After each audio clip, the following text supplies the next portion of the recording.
All right, guys, welcome to a serious episode of BeanTown Banter and Bullshit. AJ Rivera, my co-host, and our special guest tonight, AJ Galante. AJ, welcome to the show. What's up, guys? Thanks for having me. Appreciate it. Much to discuss tonight. Thank you for coming on again. So, the documentary, man, let's kick off with that because when I first heard about it from Zach Kalmus, I don't know where I was in the world that I didn't recognize that whole thing was going on. Unreal, dude. First of all, it's by far, heads and away, the best documentary I've ever seen. No doubt, I'll stand behind that. The way it was written, the way it was laid out, and the way it ended. It was insane. So, dude, 17 years old, I just have to guess that you're good at fantasy football. Because it seems like that was the plan, man. Amazing. The whole thing was amazing. I appreciate it, man. No, you know a funny thing? I've never played fantasy in my life. And every like August, I tell myself I'm gonna do it this year.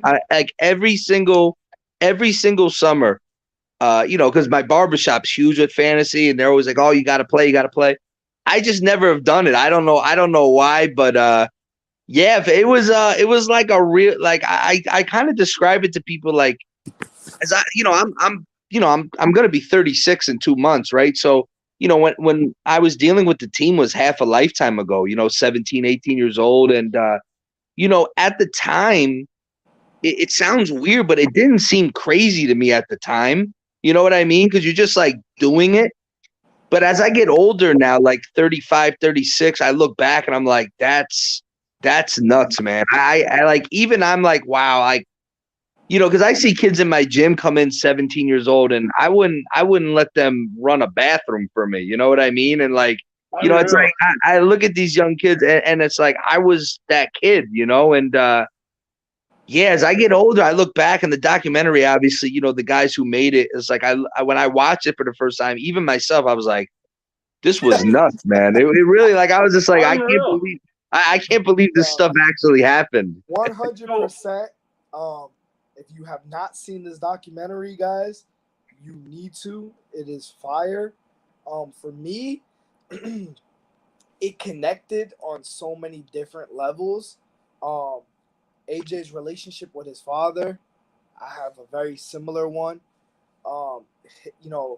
AJ, former hockey player, I believe it was an injury that stopped you, correct? Yeah. And then now you're owning a team. Me, former amateur boxing, now running a boxing promotional company. I wasn't 17. I was fresh out of college, 20, 24 years old. Still young though, man. Still really young to be doing that. It is. And, and ultimately it was our fathers believing in us. So it was like I connected on it it was almost like, wow, it was like it hit me here, And that documentary was fire. And it's crazy too because I feel like when I met AJ, I met him at a way different time in his life.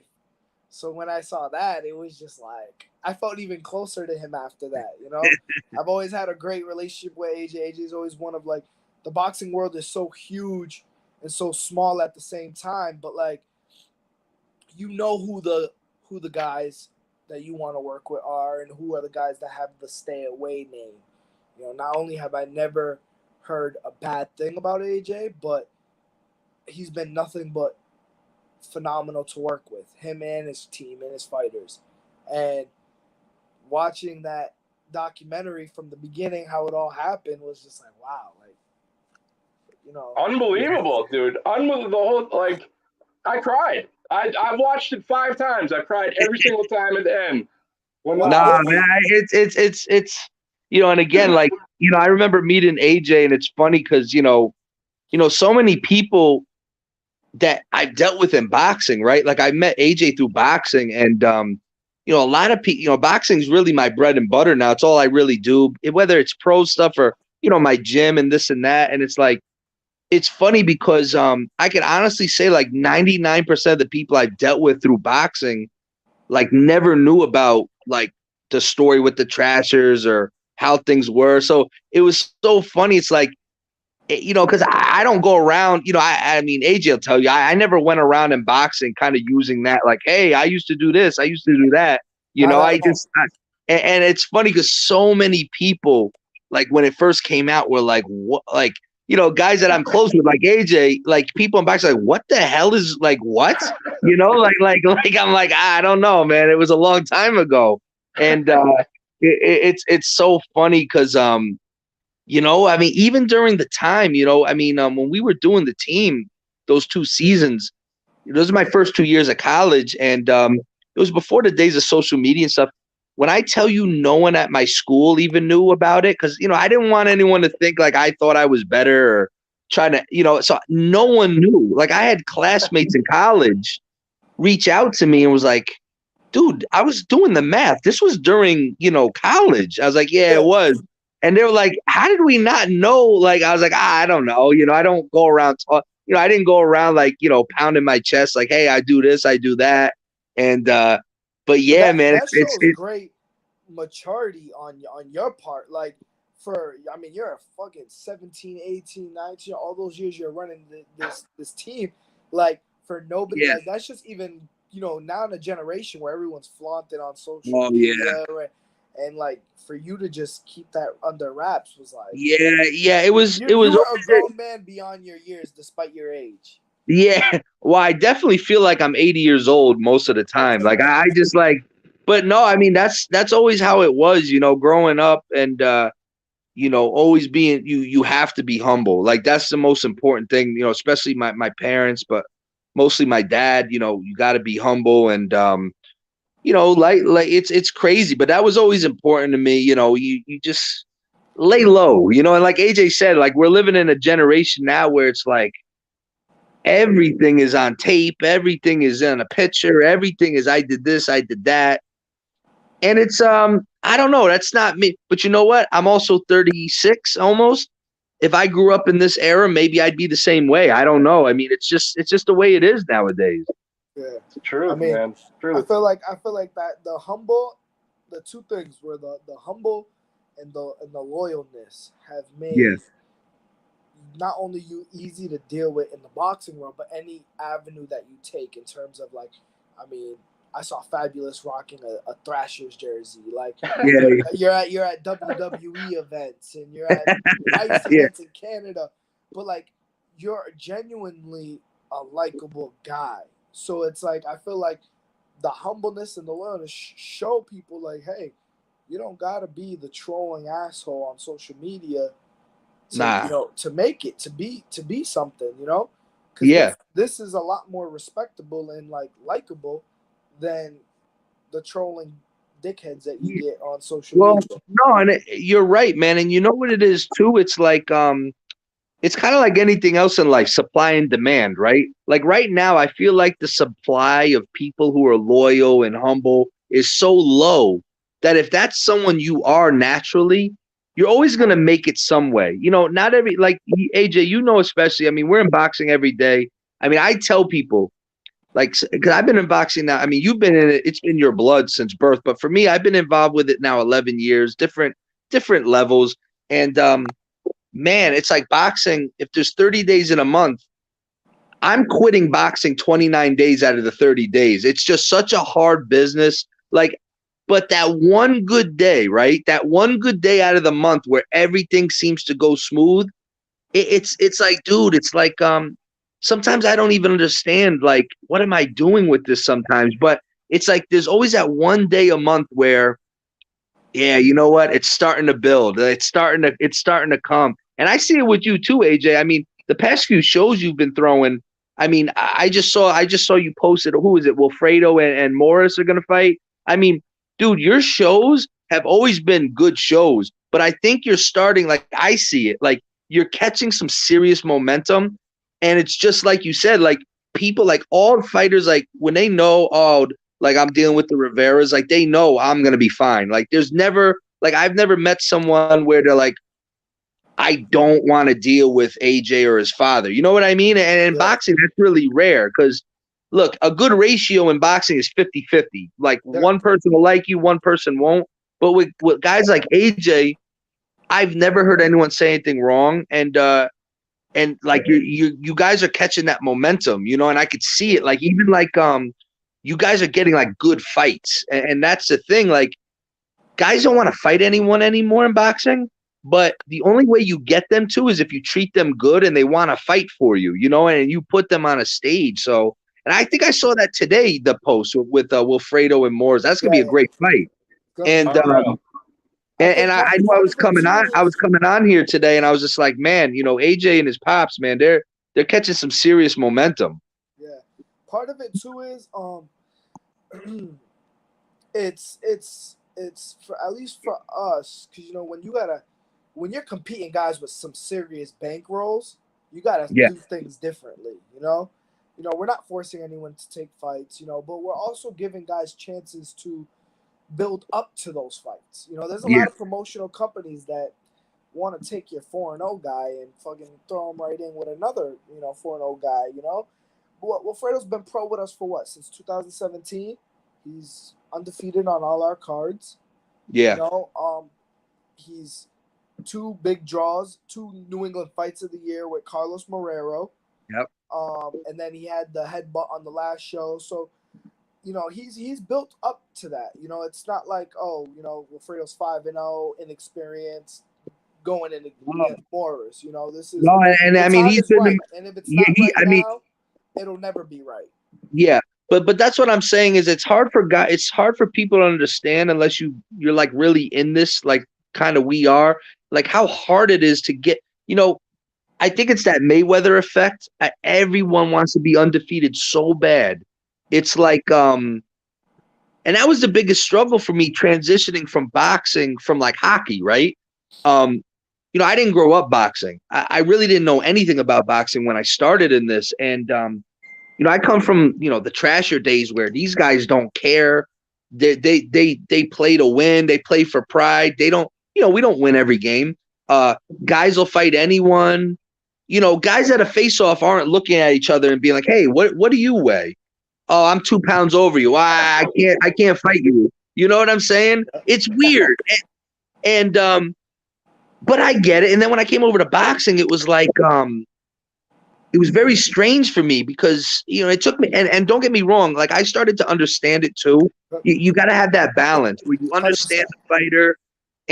But the only way you really understand the fighter is if you're in the trenches. And, you know, I'm in the gym every day. I'm not the trainer, but I know everything that's going on. And you kind of know where guys' heads are at. And you find that fine line. But you guys are doing it because I'm telling you, you know, especially on a regional level, you guys are throwing some serious fights. Like, and you don't even get guys that want to fight guys in their own region anymore. You know what I mean? I mean, you guys are really putting on some serious fights, man. So it's so cool to see because, you know, I remember when we first started talking, I think you were in like New England Futures, like 2 or 3 or something like that. Yeah. And I really want to get Omar on a card. You know what I mean? And, you know, it's just cool to see, man. It's all. It was a match made in heaven ever since then. Yeah, man, and you know, it's patience too. You know, from I tell people with boxing, man, it's like it's a marathon. Boxing's so weird because I'll have a year with fighters and with our, you know, and me and one of our trainer Dave were talking about it. You know, we'll have years where it seems like we're fighting every weekend. And then we'll have a year where it's like, when's the last time one of our guys fought? You know what I mean? And you know, between injuries or, you know, it's just the way the cookie crumbles sometimes, man. And a lot like a fighter in a 12-round fight. Sometimes you take a round or 2 off, play a little defense. It's like that from the business end of it. You know, someday, you know, you're not going to have a, you know, each show's not going to be a banger every time. But if you could keep consistently building on it, that's where you see it. Oh, 100%. And like, what was different for me too, like that same adapting you had to do, comparing like you said, like the Thrashers, they wanted to get it with they wanted all the smoke, you know. Then you came to boxing where guys were like, how much you weigh? Like, so it's similar for me. Be like, I'm born in the sport, so when I grew up in the sport, like there was undisputed fights, there was unified fights. Those were common growing up. You know, Yeah. like I was fortunate enough to see Trinidad Hopkins live. Yeah. You know, I was fortunate enough to see Mosley De La Hoya live. You know, I was fortunate enough to see Barrera Morales live. You know, Yeah. these are Hall of Fame. These ain't just like regular champion versus right. These are Hall of Fame Yeah. guys fighting each other. Like greatest of all time. Like if you put a list, these guys are probably like in the top 100 fighters of all time, and they fought each other in Yeah. their prime. You know, and then this new generation, the Floyd Mayweather effect kicked in, and I had to adapt as well because Yeah. as a fan, I know what I like to see. Yeah.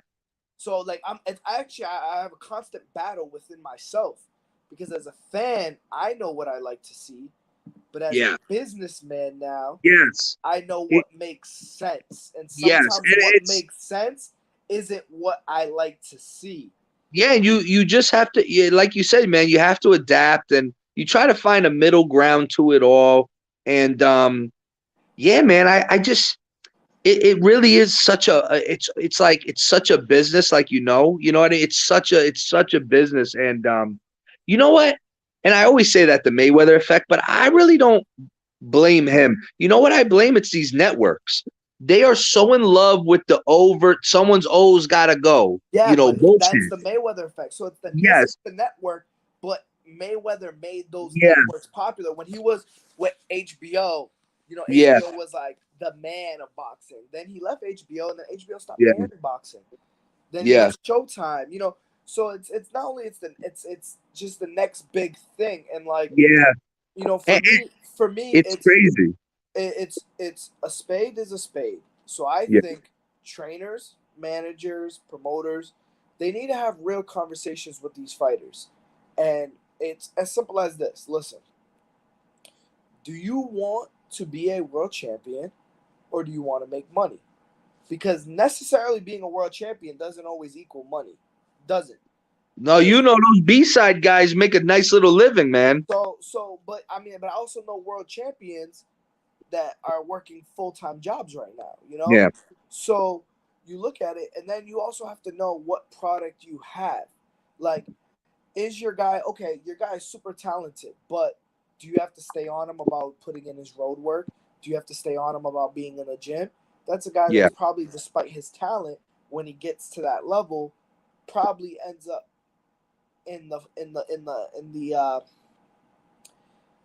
the Adrian Broner Yeah.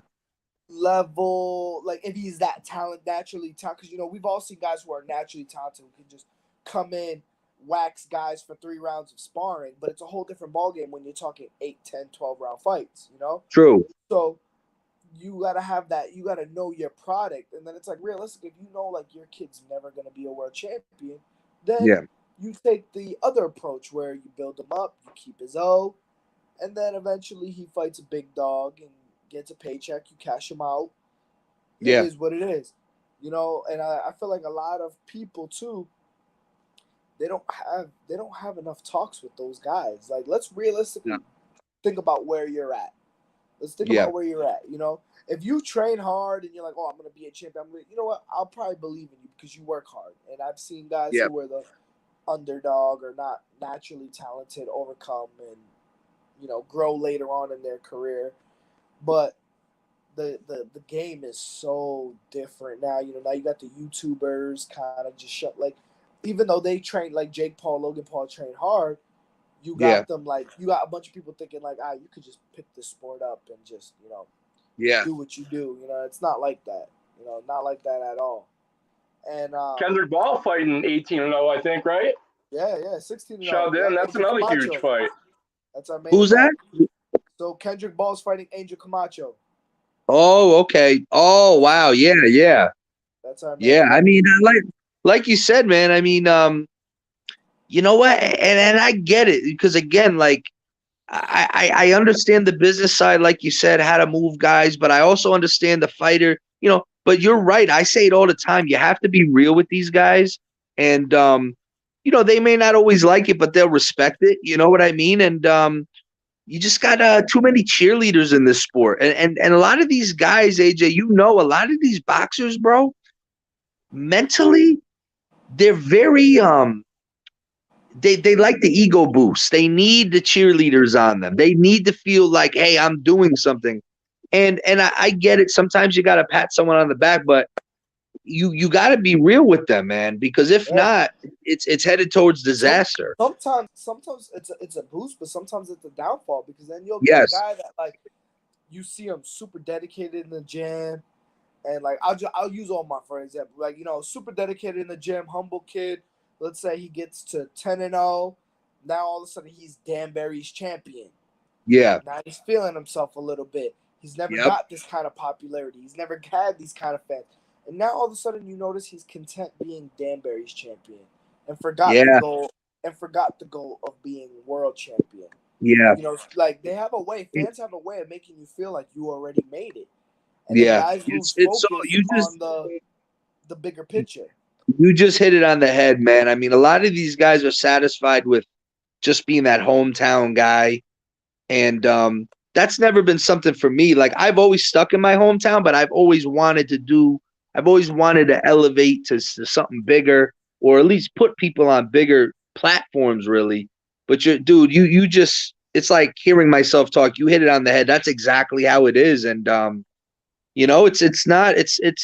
it's tough. You invest a lot, aside from the money, you invest so much time in these guys. And then it's like, it's weird, bro. You know how it is. Guys could just stop fighting if they wanted to.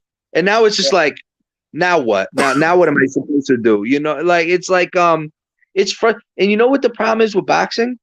Dude, I shouldn't have ever been able to get into boxing the way I was in 2011. When I started with boxing, I literally just filled out an application to be a manager, and I was a manager. You know what I'm saying? I should have never.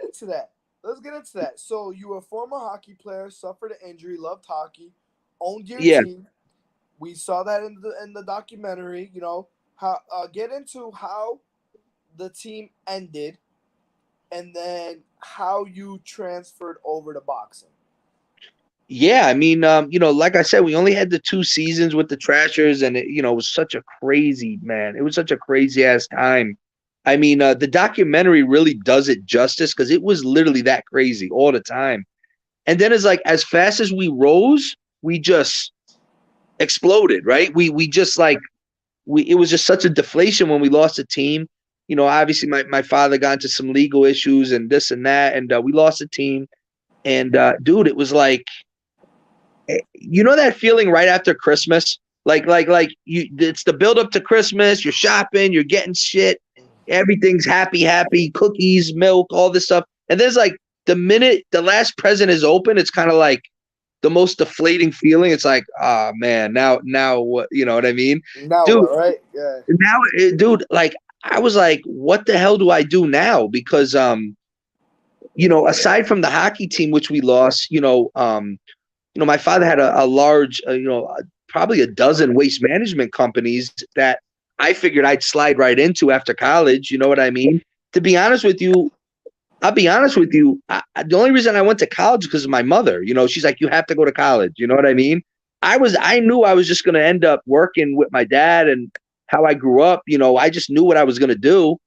And then, like, one day you wake up and literally it's all gone. And that's a scary feeling, man. And it's like, now what do I do? And you know what? I finished college.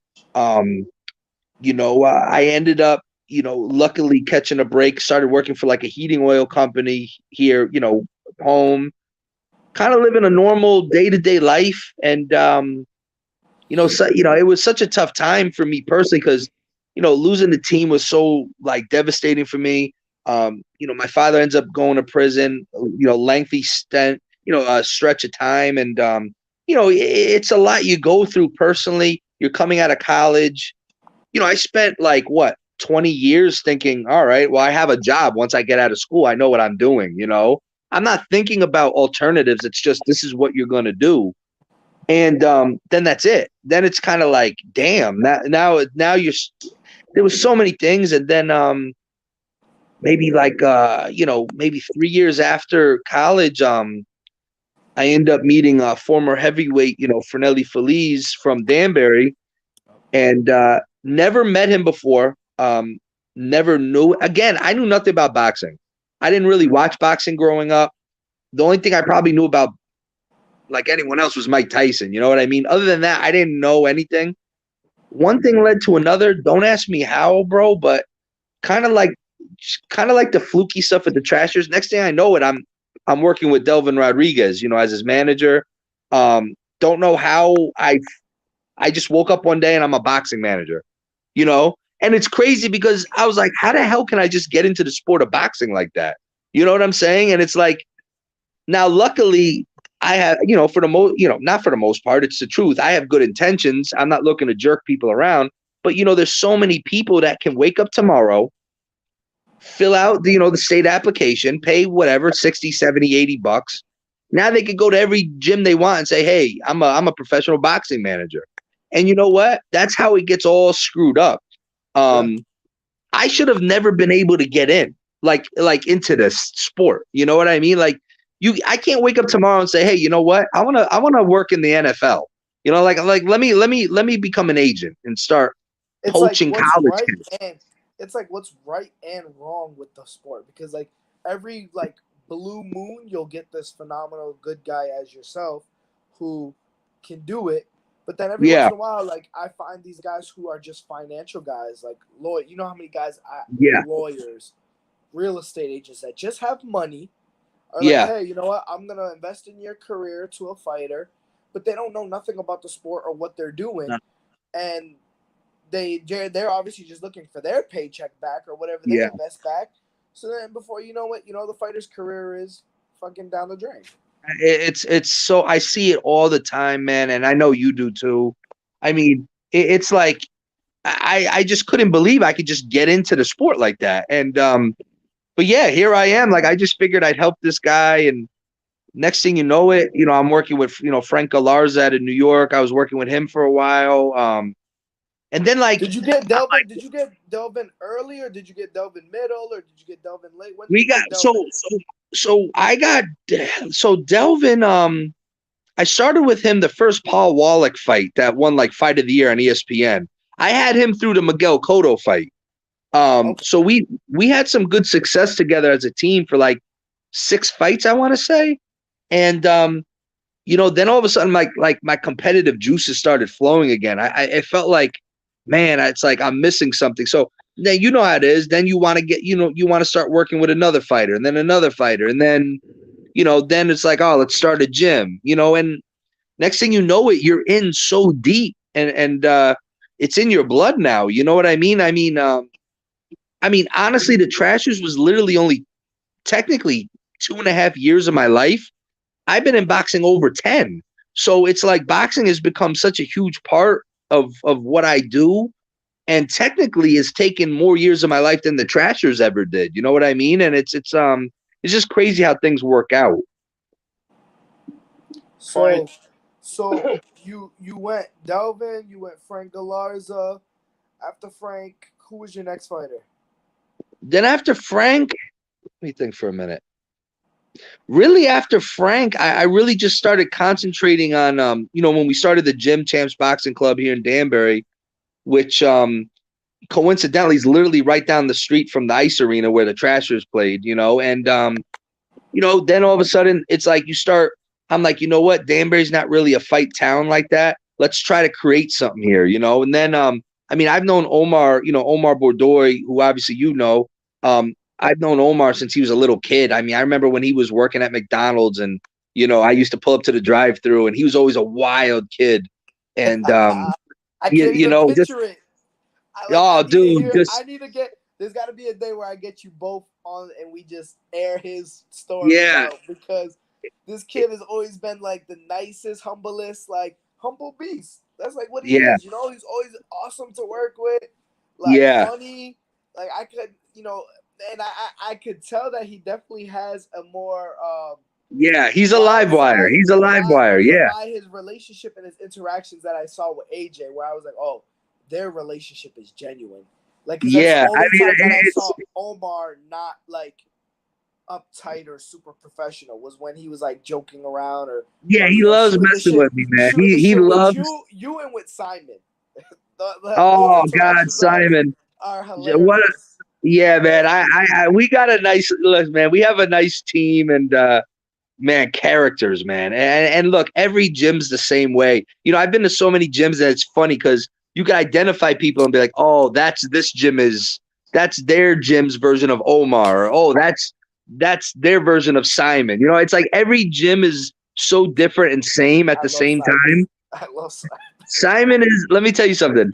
Simon is the most loyal guy. If you called Simon right now and said, listen, man, I'm in trouble. Can you fly down from Montreal right now to help? He would do it, man. And Oh, I gotta tell he's not over here in Danbury right now.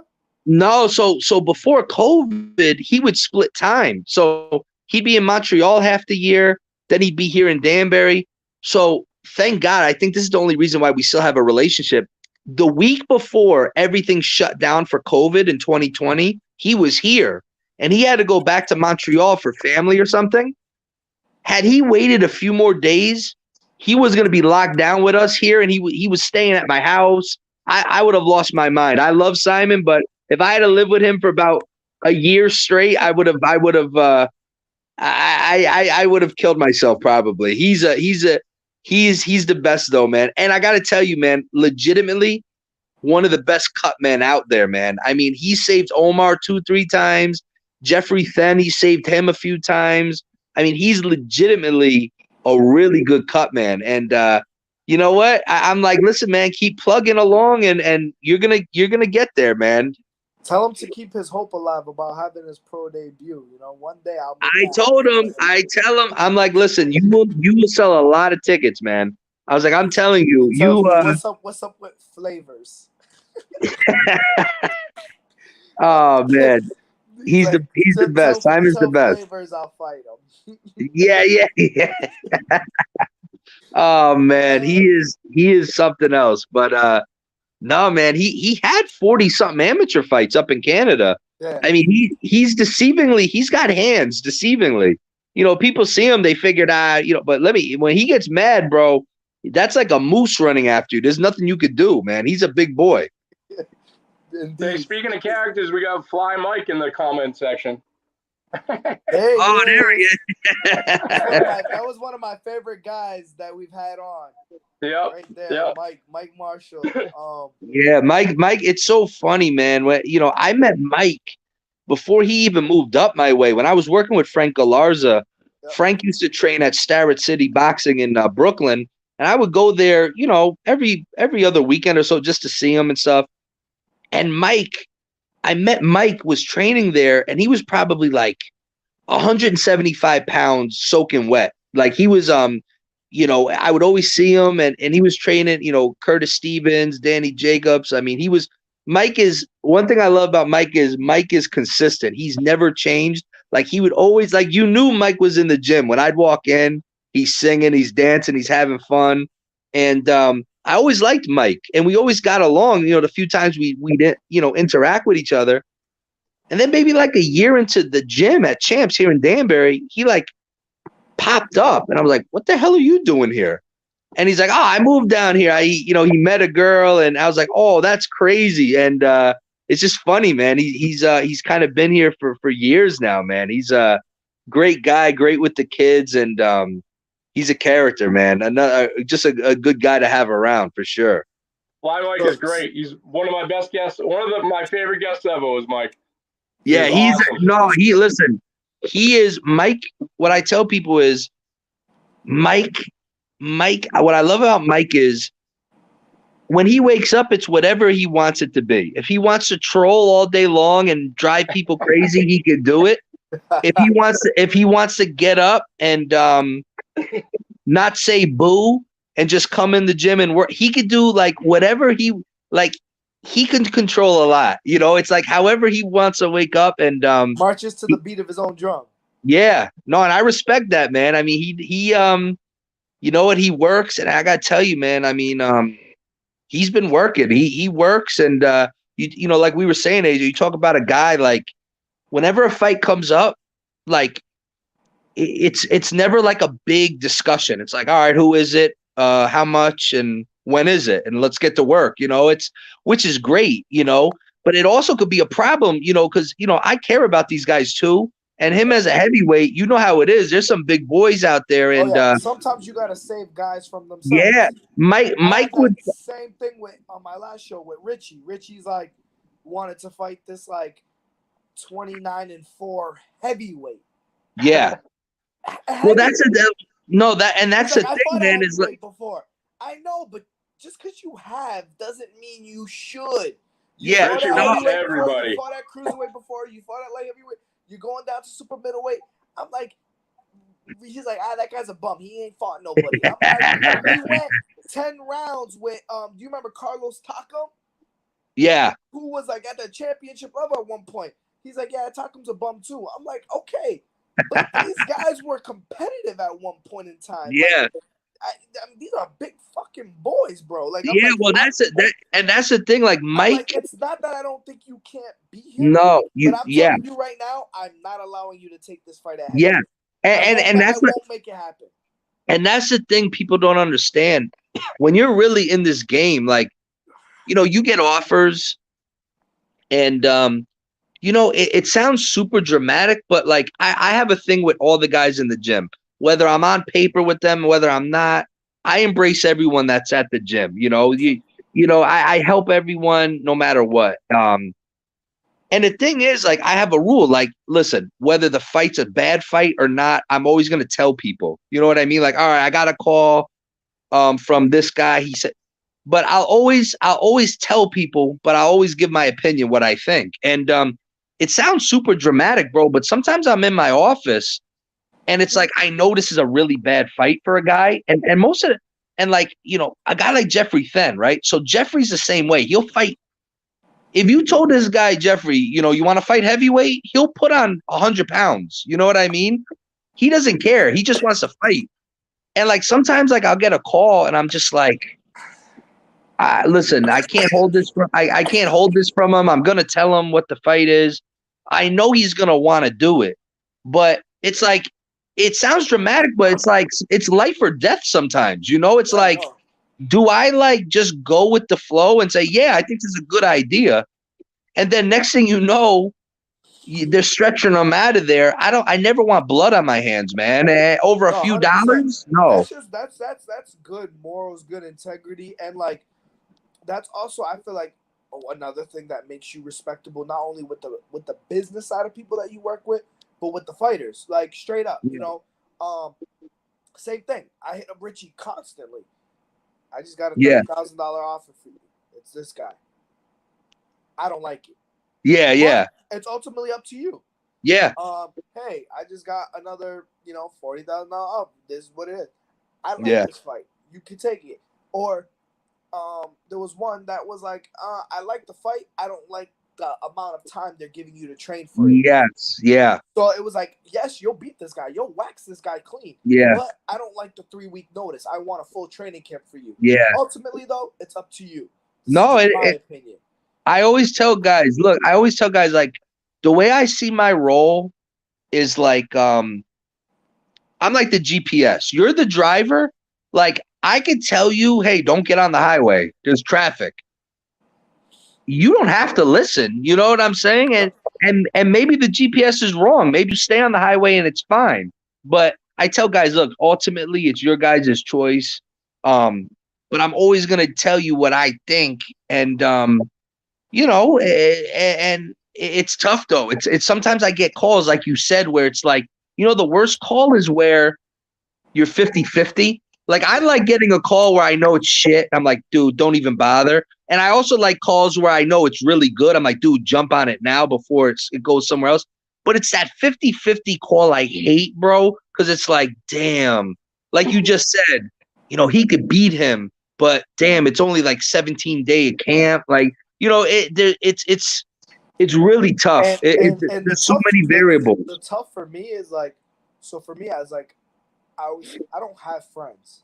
I have, you're either family or an acquaintance. Yeah. That's how I'm built. Yeah. Because I have friends that are more family than some of my actual blood. that's just the way my loyalty works. And Yeah, like, yeah, what I find difficult in the sport is when I get emotionally attached to certain guys, yeah, and then and this is like part of the reason too why I won't sign anyone. You know, yeah, when you get a very lucrative offer, and it's okay, this offer is what's best for my pocket, but it's yeah, not what's best for him. And that's a yes, very difficult thing, even morally as a person. yeah, You know, when you start to develop these real genuine relationships where it's like, nah, I fuck with this guy too much yeah. to sit here and convince him to take this fight or whatever. You know, when I know, like, you know, it's not me. It's not me. I And couldn't it's sit here and look, you know, you or Omar in the face and be like, yo, Omar, hey, I just got a call in 3 weeks. yeah, They're calling for Xander Zayas. yeah, You yeah, know, it's gonna be at 154, 6 rounds. You know, they're paying 30,000 for it, yeah, and I couldn't sit here and knowing that Top Rank is giving me, you know, an extra 5,000 to make the fight happen, you know, or yeah, whatever, you know, or as a manager knowing that you're gonna get 33 and a third percent or whatever it is yeah. in the con. It's So tough, man. yeah, It's tough. And that's the real tough part, and I like I feel like too. That's another thing I respect about you is that first of all you're 11 years in the game, and I'm born in the game, but in terms of doing my business, I'm only from 2017. So yeah, I'm yeah, only a few years. And every single day I say, if I genuinely didn't love this shit, yeah, I yeah, would quit. It would literally break a man, the things that yeah, on the business side we have to go through. So I yeah, know AJ genuinely loves it, but based off the relationships he has with Omar, with Mike, with Jeffrey, with Fernley, with all those other guys, I know he genuinely cares about them as well.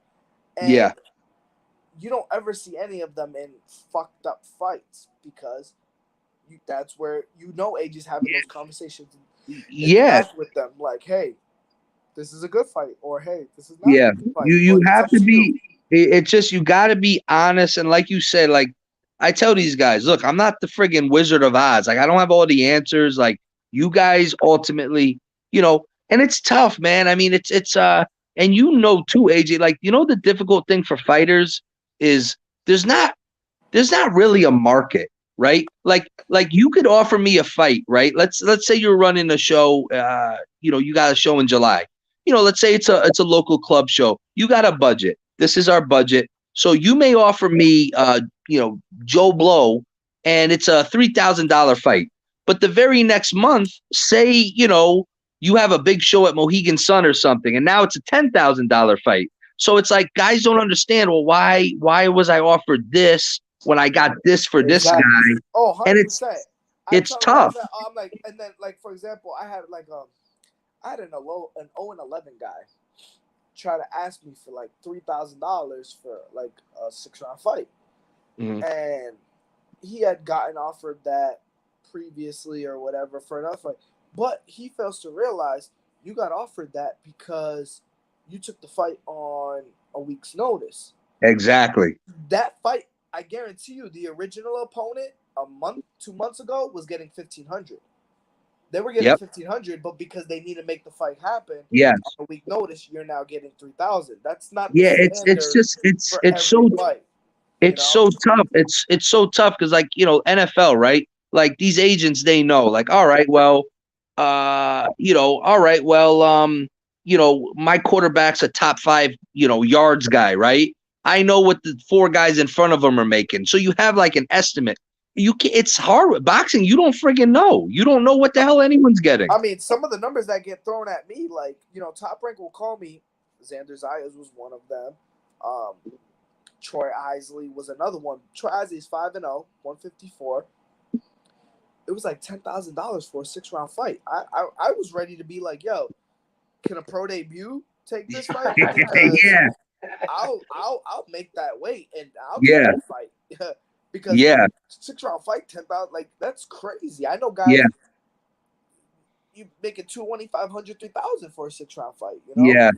Yeah. It's It's so crazy, and it's hard. It's hard to explain to boxers why. Because sometimes I'm like, I don't know why it's like, dude, I wish I knew why, but it's just the and they weight of fail to circumstance. they fail to realize that your record also is banned in other states. Like I told the guy, like, listen, man, this is no disrespect. He was asking me like $1,000 a round, which means he wanted like 4,000 for a 4-round fight. I'm like, Yeah. no disrespect, you're upside down. The Yeah. only states you could fight in are states down south. You could Yeah. probably fight in Maine. You could probably fight in Mass. You could probably fight in New Hampshire. But like, you're not getting fights in Connecticut, New York, Rhode No. Island, California, Vegas, because a lot of those states have 3-4 fight rules. If you lose 3 or 4 in a row, you can't fight in those states. Yeah. So that already limits where you can fight. So, bro, like, relax with your little $1,000 a round demands, because you're gonna sit on the shelf for a while if you think that's what you're gonna get when you have 12 wins and 25 losses. Yeah.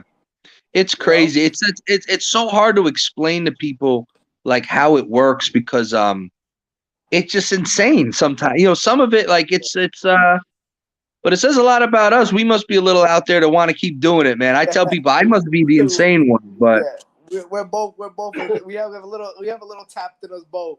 I was gonna say, do you find, compare hockey, right? What you went through with the Thrashers and what you go through in boxing. My biggest like pet peeve in boxing is not that I'm a control freak, but if something goes wrong, I genuinely like to be like, all right, I fucked that up, or this is my fault. I can live with that. I can live with like, all right, this is my fault, or I fucked this up, as opposed to there's so many things that are out of my control in boxing that it's not like, you know, a fighter getting into a car accident 2 days before he's about to fight, you know, things like that, or a guy not turning in medicals on time. There's so many things that are just not in my control. Did you experience the same thing with the Thrashers, or did you have full control? You know, it's different, man. You know, like this, like I consider hockey like an organized sport. Like, if that makes any sense, you like, guys are just brought up. They know what they have to do. Like they just like, hey, go get your physical done. They're just going to go get their physical done. You and I both know boxing. It's like, hey, did you do it? Hey, did you do it? Hey, did you do it? Yeah, I did it. Okay. Then I call the doctor. No, you didn't do it. So it's like, you know, the worst is like when I like work with guys like you, AJ, or like promoters who I have relationships with. And it's like I hate getting the calls from you guys like, hey, where's so-and-so's medicals? And I'm like, fuck, man, I already asked this kid like 10 times today. You're making me look bad. You know what I mean? It's but you're right, man. You know what I equate boxing to?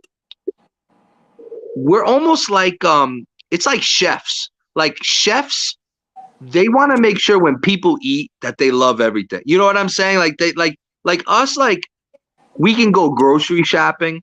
We could get all the ingredients. We could buy the best, you know, best prime meat you could get.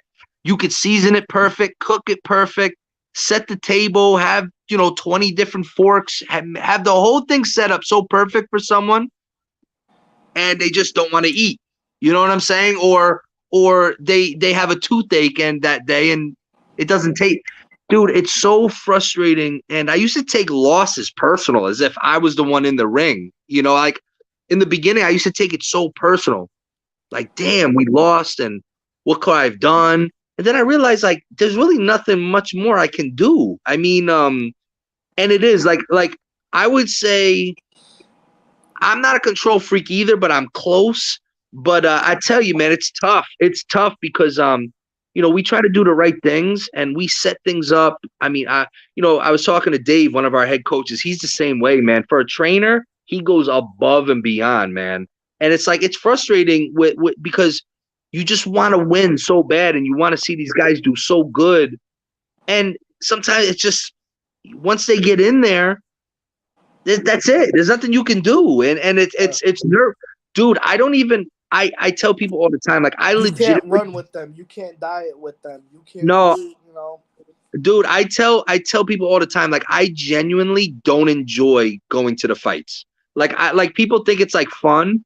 I'm like, I do not. Like, I tell you, like, I hate going. Not that I hate going. I like going. I like being involved. I like seeing guys like you, or, you know, networking, bullshitting and stuff. But it's nerve-wracking because, you know, every fight there's so much on the line. And then you start like doubting yourself, like, damn, did we have the right sparring? Did we have this? Did we have that?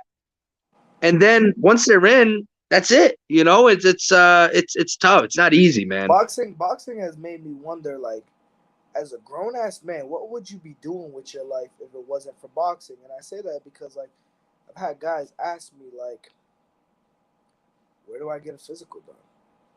Yeah. Can you book my physical for me? Like, first of all, nobody even books my physicals. Like, once I turned 18, like, my mom couldn't book my physical anymore. Yeah. Like, it was like I had to, like, so, like, what the fuck? You don't know where to get a physical, and you don't know how to book your physical? Dude, my favorite is the ophthalmologist. Okay, no matter how many times I say, bro, ophthalmologist, not ophthalmologist, bro. It doesn't matter. I could write down a note card. I could staple it to their chest. They're gonna go to Lens Crafters and go to an ophthalmologist. It's just a given.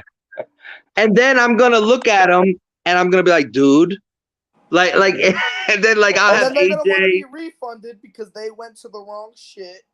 Like, Oh man, dude, it's what about how many times do I say Massachusetts requires OK to box or clear to box? Yes, or fit fit to box. Fit to box, anything along those lines on the medicals. Like when you get a physical, it has to say fit to box, fit to fight, clear to fight, OK to box, OK for combat, anything along those lines. Have it written on the physical, have it written on the eye exam. Dude, I do that all. all. How many times I get a fucking EKG or a CAT scan or an eye exam handed to me, and I'm like, where does this say? Dude, bro, all the time. I literally say, I didn't notice that. I'll go have them write it. I'm like, what the it's frustrating, man. It really is, man. And that's the stuff people don't see, like the stuff to like set this whole shit up. Like people just go to the arena or the venue, they watch the fights. Oh, that was easy. I could do a show. Bro, I mean, and you, man, you do the matchmaking. Like I tell people, I don't know, you'd have to pay me a lot of money to matchmake pros because that is a job. I mean, I don't know, and you better watch it, bro. I've never seen a long-term matchmaker that seemed like a happy person. Like every matchmaker I've ever dealt with, like over the age of 40, are like the most miserable. And and at first I used to be like, what the hell is wrong with these guys? You know what I mean? Dude, I get it, bro. I mean, matching amateur shows is a nightmare. It's crazy. You know what I mean? It's crazy that you say that though, because like, you know, I got my fair share of networking guys where they're like, they'll mention certain names locally even at the fucking big levels, and they're like, I refuse to talk to this guy. I refuse because he's such a dickhead. And I'm like, damn, like, dude, I wonder what people say about me. like you still got the glimmer in your eye though. You're okay. But I'm telling you, bro, like when I first got into it, when I was dealing with other matchmakers, and man, like, first of all, most of these guys smoke like 10 packs of cigarettes an hour. Like every single one, like, and I used to be like, why are they so like stressed out?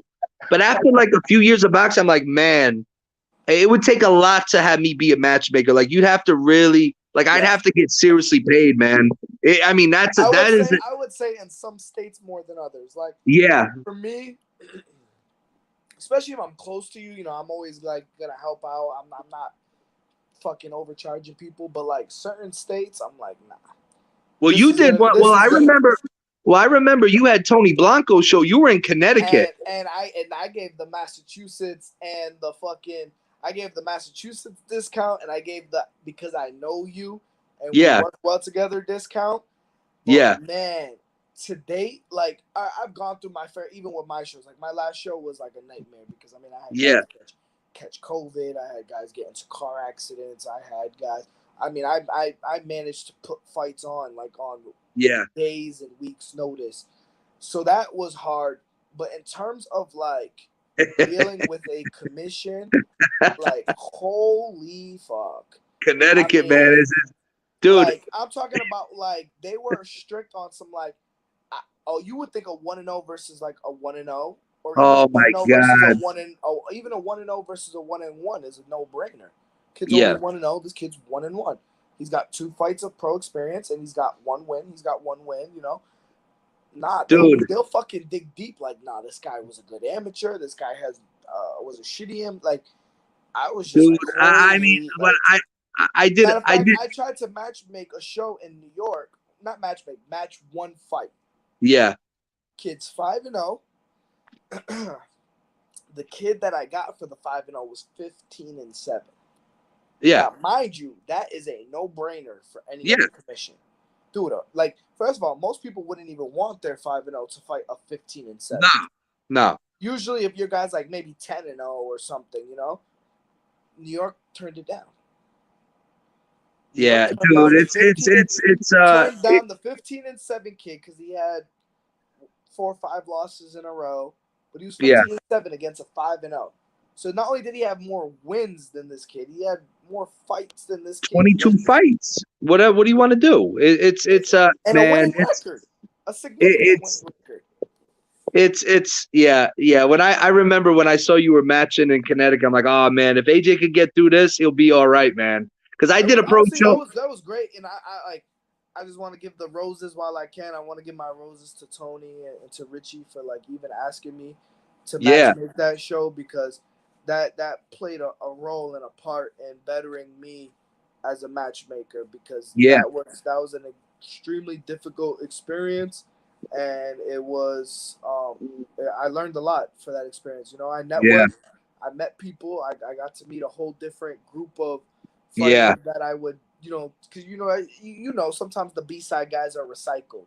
Yeah, you see the same territory. Goes through the same guy, and then Jeffrey might get the same guy. Exactly. You know, so, but that forced me to go into another pool of guys. Yeah. You know. Yeah, man. Trust me. I know it all too well, man. It's crazy. So what would you say so far has been your hardest moment, your best moment, and your most, I guess, entertaining or funny moment since joining the boxing world? Well, the hardest moment, I would say the hardest moment, man, is that's a good question. I've never been asked that. I would say the hardest moment is like, I think I'm still getting hard moments. You know, you just like, I think it's like any other business. It's like I was saying before, like hockey is like an organized sport, where boxing feels like the Wild West. You know what I mean? Like boxing to me, boxing's a freestyle. 11 years in, and I can honestly tell you, like, I'm still figuring shit out at times. You know what I mean? If that makes any sense. I mean, think about any other job. If you're in it over 10 years, you're tenured, bro. Like, you know what you're doing. Dude, I'm still learning, man. And, like you said, just, well, I guess to answer your question, the hardest moment, I don't think it's any different than what you probably had to go through or anyone else in any aspect of life is, gaining a good reputation, credibility. It takes time. You know what I mean? In any business, boxing more than ever, but especially when everyone has, especially if you're a good person, boxing's a hard sport because you go into it with good intentions and everyone has your intentions. Yes. And then now everyone's like, the fighters think everyone's trying to fuck them, the managers think everyone's trying to get one up on each other. So and it's just like I said, respect's always been a big thing. Like I'd rather have your respect than your money, right? Like I'd rather, like, instead of making money off you, I'd rather be like, hey, AJ respects me. That always means more to me. That's just me.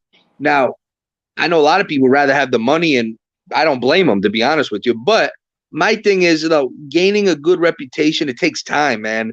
And I feel like I'm still getting to that point where, like you said, I mean, it's same thing with you. Like, we could look ourselves in the mirror in this business, and we can make calls anywhere we want, and we know who's going to pick up the phone. You know what I mean? And so it's, that was always my favorite memory.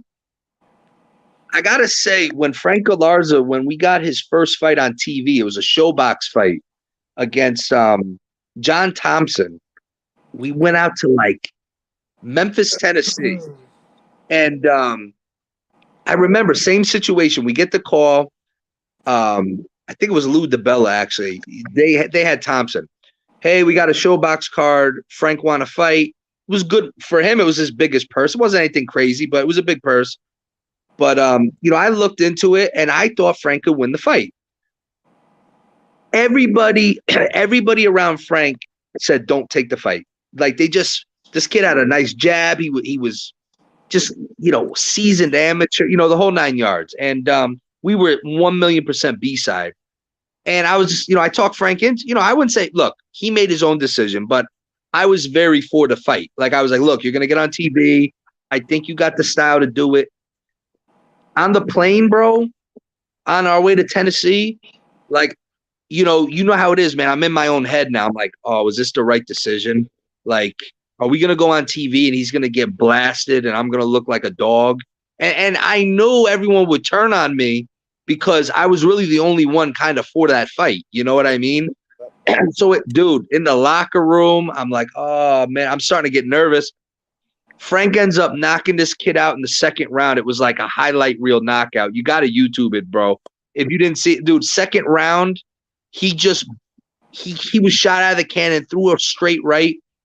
You'll see me. I lost my mind when he got counted out, John Thompson. Dude, I ran in the ring. Dude, I did like a Ric Flair woo. Like I was like, woo. Yeah. And actually, that's in the Netflix documentary. If you see at the end, you could see me. They got footage of that when I did the Ric Flair woo. I got so much shit from that for like years after that. And that was just a great moment because I'm like, man, I'm so happy because he kind of arrived at that point. It's like, oh man, Frank Gallarz is on the map. And honestly, man, it made me look styles make fights. And it made me kind of got me a lot of credibility because, I wasn't raised in the sport. It's tough. I never had I've never fought before in a boxing ring. So it's like, how do you gain credibility from people if you've never done it? So for me, I took a lot of pride in studying, kind of learning. And we were on the mark with that because I knew if we would have lost that fight, I would have been in big trouble. Like I knew it would have been a good look for me. And but I'll tell you what, which you'll understand, I think if that's my favorite memory, I'd say if that's 1A, 1B has to be Omar's knockout of Pacat, the fight you matched up. And that's another thing on a different level. Like, yeah, like the Pacat fight, man.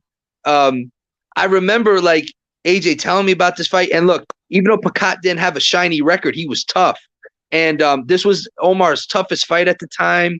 And it was like literally like a buzzer beater, right? It was like right at the end. Right at the end. For me, I knew Omar. So here's the thing. I knew AJ was trying to build a champion. I knew Omar was a dedicated, humble, hungry fighter. I knew Omar had the tools. I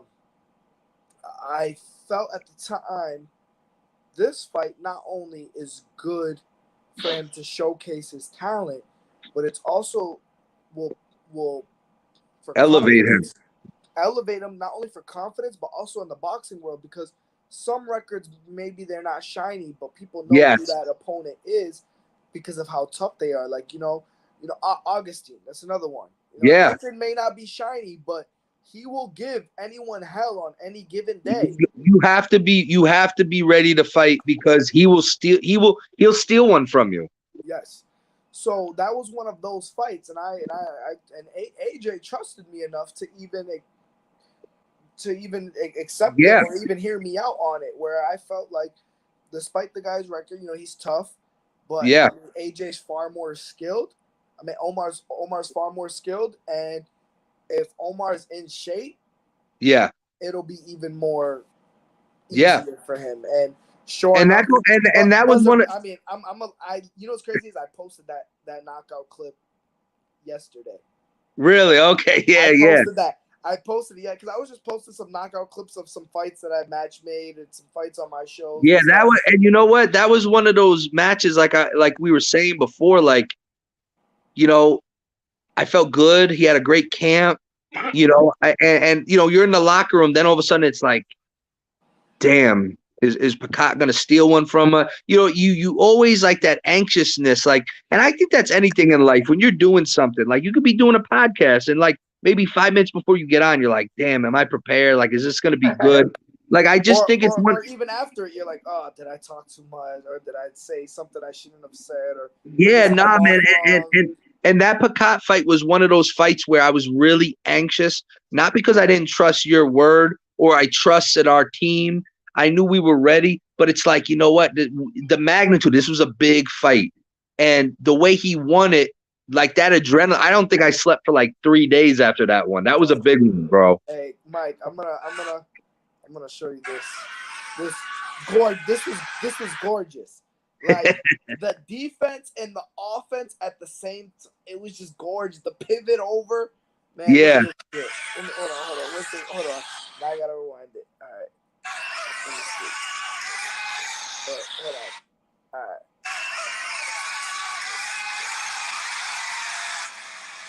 Did you see that? It's small, but yeah. That was Omar? Now that I kind of have an idea of where the camera is. All right, so it's right here. All right. Yeah. Let me press.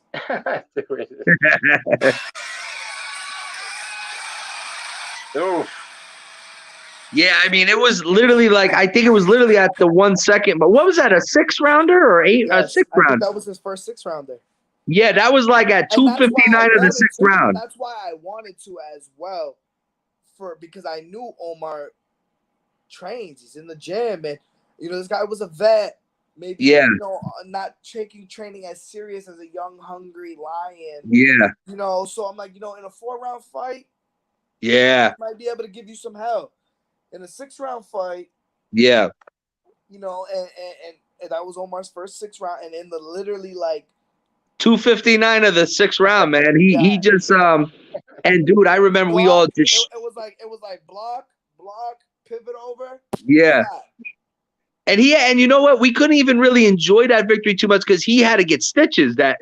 He got cut open that fight, and I remember like I went with him to the hospital, and but that was one of those moments, man. I would say that's up there with that Frank Galarza knockout. Like, and that was damn, great. like for me, I pay attention to the small details, and I would say that was great body work by I'll say inexperienced fighter at the time, because Omar probably was 4-0. Yeah, 3-4, something like that. 3-4-0. So inexperienced in that sense, but the way he was digging to the body early is what allowed him to do what he did in the 5th and 6th round. Well, he definitely Peacock didn't have no more, like the way Peacock threw his 1-2, the way Omar was able to block and pivot over in motion and see the punches clearly was because he had broken this vet down early in the fight with the body.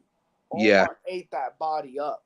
Like, yeah, he did, man. It was that was just one of those moments, and yeah, bro, you were an integral part of it. So those are like the 2 moments I always remember. What is your okay, so you said your hardest part, you know, your favorite part. Now, what is some of the things now that's going on in your life with boxing? I know you're involved more with amateur boxing now. Speak a little bit on that. Yeah, I mean, like you said, man. I mean, boxing's so crazy. Boxing's keep talking. Yeah. Boxing's one of those things, man, where there's so many different aspects. You know, you got pro, you got amateur, you got like you could be, you know, it could be just a simple gym you own type of thing, and you know, COVID took a lot of steam out of us. You know, I mean, well, everyone really, every aspect of life, but for us in particular, man, you know, we had a lot of momentum, and then it's like COVID came, killed the momentum. But now we're starting to see a lot of the guys, you know, it's all starting to, you could see it now. You could feel it. It's all starting to slowly build again. We're starting to gain some momentum, and, you know, and like I said, with the amateurs, you know, that's where it all starts. You know, you got to be able to groom some guys, and we restructured a group here and there. So it's COVID definitely took a lot out of us for sure, but it's all starting to percolate again. As if you're not busy enough, though. Ice Wars. I mean, well, listen, Ice Wars, man. I saw some of those pictures. That was boxing on ice. Yep, that's it, bro. So it's so, man. You talk about life in full circle, and it's weird. Like, so in 2006, the last year of the Trashers, I remember like going into that off season, like going into the second half of that year. I started hearing a lot of things in the locker room, like, "Oh, did you hear up in Canada they're gonna have this huge fight tournament, Battle of the Hockey Enforcers," they called it. And I forget, it was up in British Columbia. And I remember hearing about it, and I was like, "Oh, that sounds cool." Blah blah blah. We lose in the finals that year. A week later, we lose the team entirely. I lost track of all of it. You know what I mean?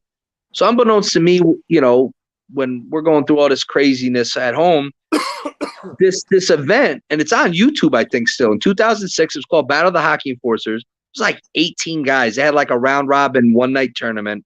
It ended up being a pretty big success. Drew like 2,500 people in a small little arena. It was big. But again, I didn't know this was going on. So, after the Trasher documentary came out, I get a call like a month later from someone, a mutual friend of the original promoter from that 06 event. He's like, "Hey, this guy Charlie wants to talk to you." I'm like, "All right." And he's like, "Hey, I ran the show, Battle of the Hockey." I'm like, "Oh, shit. Like, I remember hearing about that like 16 years ago." He's like, "Yeah, we did it once. It was a success. One reason or another, we just never got another fight. He goes, it's so crazy. I'm looking to bring it back. I saw this Netflix documentary. I see you're involved with boxing. I got to get you involved." And I'm like, "Oh, damn." At first I was like, "Nah, this is crazy." It's funny. Everything I seem to get involved with always starts with, "Oh, this is too crazy," right? It's like it's too crazy. It's just crazy enough for me. Yes. So he came down. He's originally from Canada, but he lives in Michigan now. He drove down to Danbury.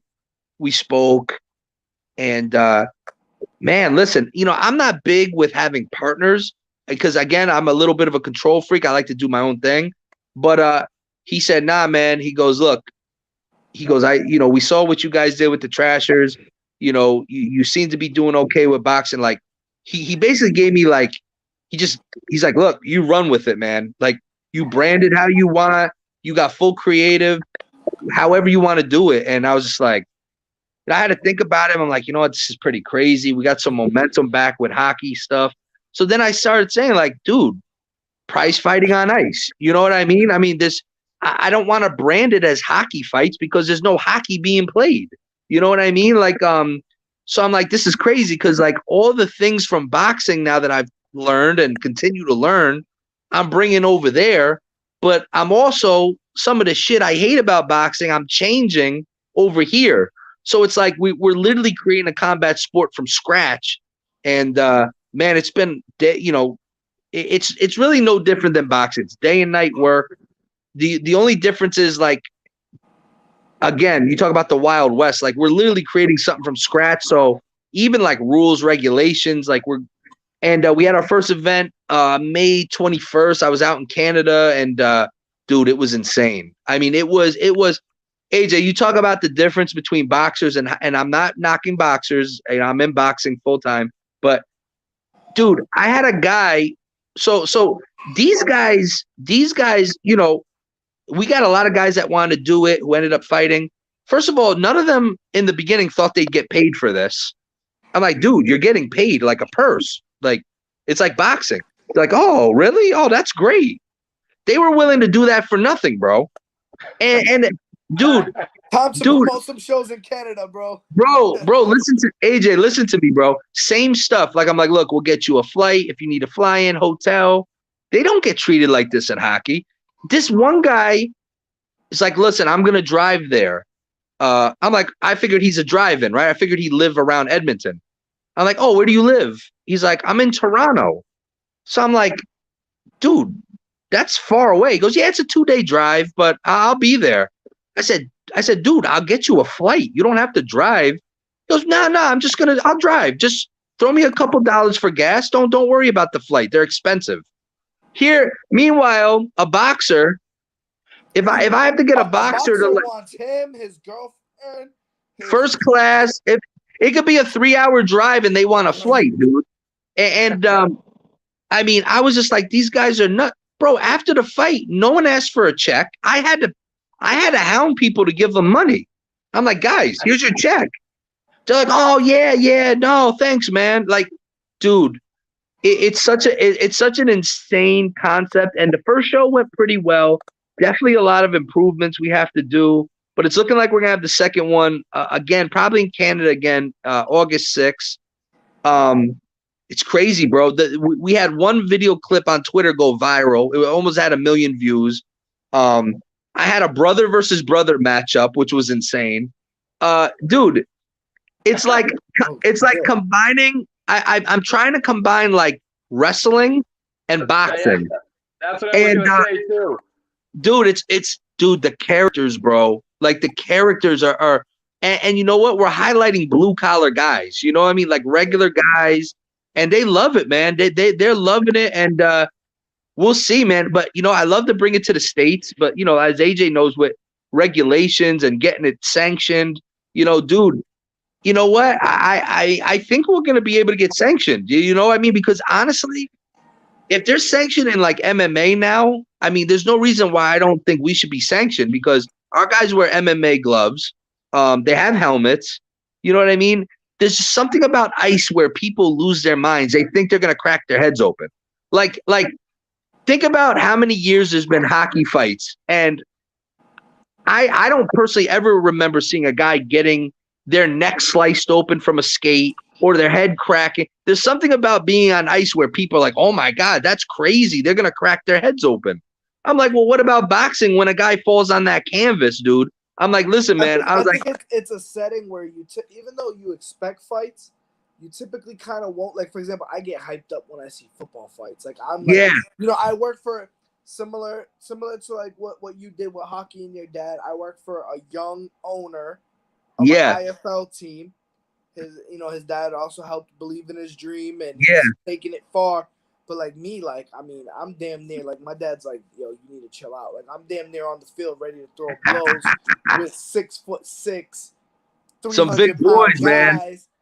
And I'm just like, I'm excited about it. I'm like, yeah, let's get it. Oh, yeah, and that's fucking with somebody on my team. All right, cool. Now you gotta fuck with me too. Like, dude, it's so true, man. And it's like it's crazy because we didn't sell one sponsorship for this first show because nobody knew what the hell we were doing. Like, we didn't even have like AJ, you know, when like you're trying to get sponsors, especially with boxing, you have pictures or videos from previous shows. Like, hey, this was our attendant. Dude, this was literally the first time ever we did anything. We had no video, nothing, I'm not bro. gonna lie. The last show in Springfield was the first show we had. Yeah. 0 for sponsors. Dude, so I was nervous as fuck because we had no that's what people do. Yeah. And I had you know how like you have to pay guys like double when it's last minute. So I had, you know, Richie's opponent fell out because of COVID. So now his opponent is more. And Oscar's opponent got into a car accident. So now his new opponent's getting paid double, and fucking Bobby's opponent went to jail. Now his opponent is getting, you know, it was nuts. Like, so not only did I spend more money on flight and hotel than I did on any show ever, no sponsorships. So I was like, it was crazy that we turned Springfield out the way that we did because I thought for sure, I'm like, oh, we're gonna get this. And you talk, and bro, like we were just talking, like the nerves, right? Like, it didn't hit me, this Ice Wars stuff, until like the day before. Like the day before, I was like, dude, what am I doing? Like, what is this? Like this is crazy. And it's crazy because even like so we bought synthetic ice flooring, right? So we can do events on real ice, but we also bought this. We invested. It was my partner's idea. It was genius. We bought about almost 1,000 square feet of this synthetic ice. Now, dude, when I played hockey growing up, this wasn't around. Like, I didn't understand it when he told me. it's kind of like, like the puzzle piece mats in a gym, right? So he's like, yeah, they're like puzzle pieces, but guys can skate on it. And I'm like, what the hell are you talking about, right? And he's like, nah, listen. He goes, we could go anywhere we want with this. We could transport it. You know what I mean? We don't have to be an ice arena. So our first show was on this ice, and I was super nervous about it because I'm like, I don't know if it's any good. You don't want a guy to get hurt off of something stupid. And dude, I don't know how it works, bro, but all the guys tested it out the day before and they loved it. They're like, yo, it feels just like ice. You can walk on it. It's not slip. I don't know how it works, but we were able to go to this little, in this hotel up in Edmonton, the River Creek Casino. We were in like a little ballroom, bro, maybe 1,400 seats. Dude, like in the beginning, like when fans first got there, it was like quiet because like no one knew what to expect. No, everyone was like, it was super awkward, bro. I was telling the DJ, I'm like, yo, just play music, man. I was like, it's too quiet. Like, it's weird. Dude, after like 2-3 fights, bro, it was insane in there. It was so insane. It was just a great feeling. And we got so much positive feedback on social media, which I didn't expect. People nowadays fighting, oh my God, and especially like the hockey snobs out there, they were all bent out of shape. And I'm like, listen, this isn't hockey. Yeah, I did a podcast a week with this guy, and he's a hockey guy, and he was respectful, but I could tell he didn't like what we were doing. And I said, buddy, let me ask you a question. I said, you realize we're not hockey, right? He goes, well, what do you mean? I said, dude, what do you need to play hockey? Like, what are the essential tools? A stick, a puck, a net. I said, we don't have any of that shit. I said, this is just a different form of combat sport. Okay. Now, granted, majority of our hockey guys, but AJ, you know what? Some of these boxers in the gym here in Champs, they started like, boxers are funny, man. They may not know how to set up a physical, but they know how to crunch numbers. So what happened was, each fight is 2 1-minute rounds. So compared to boxing, that's quick, right? When they started hearing some of the prize money, they started crunching the numbers by the minute. Dude, I got guys buying skates as we speak, like trying to learn how to skate to do this shit. Dude, Mike Marshall would be the ultimate ice warrior. I told him, I'm like, bro, you skate out with your robe on. You know what I mean? I was like, dude, you'll be a star, man. I'm telling you. Dude, Mike's walk to the ring in the Trashers gear was sick. Do you ever think about, contemplate, plan on ever owning another hockey team or bringing the Thrashers back? Dude, you know what, man? If I got a nickel for every time someone's asked me that about the Trashers bringing them back or something, dude, no. And you know why? Because it would be the worst movie sequel of all time. You know what I mean? It would be like, I'll put it in boxing terms. It'll kind of be like the Mayweather-Pacquiao fight. Just too far gone. All this anticipation, and or even better, The Matrix Part 4. Yeah, dude. My point exactly. Like, dude, it will never be. And you know what? Not because I wouldn't want it to be that way, but the sport is so different now, bro. Like society in general. Dude. In general, like that time period was a time period where like, oh, you're hurt, go rub some dirt on it. And, like, just get back in there. Now we're in a more like sensitive time period where I could see people maybe not being as I don't want my kid to see this. No. And you know what? These players, they're not brought up like that anymore. Like, they don't fight. They don't, these hockey players, it's all skill. I mean, like the speed of hockey is insane now. Like how fast these guys are, how skilled they are. I mean, they're on a 1/4-inch blade on this ice. I mean, the skill factor is insane, but they're not built like that. Even if you look, I could be like, hey guys, we need 4 fights tonight. They won't know what to do. They'll be like, how do we do that? You know what I mean? It's like, it just, you know what? Look, as far as like owning a hockey team goes, I guess you never say never, but it's one of those things where it'll never live up to expectations. And honestly, man, like I tell people, me and my dad, when we had the Trashers, we weren't trying to go viral, right? There was no social media. Like It was we just were organic.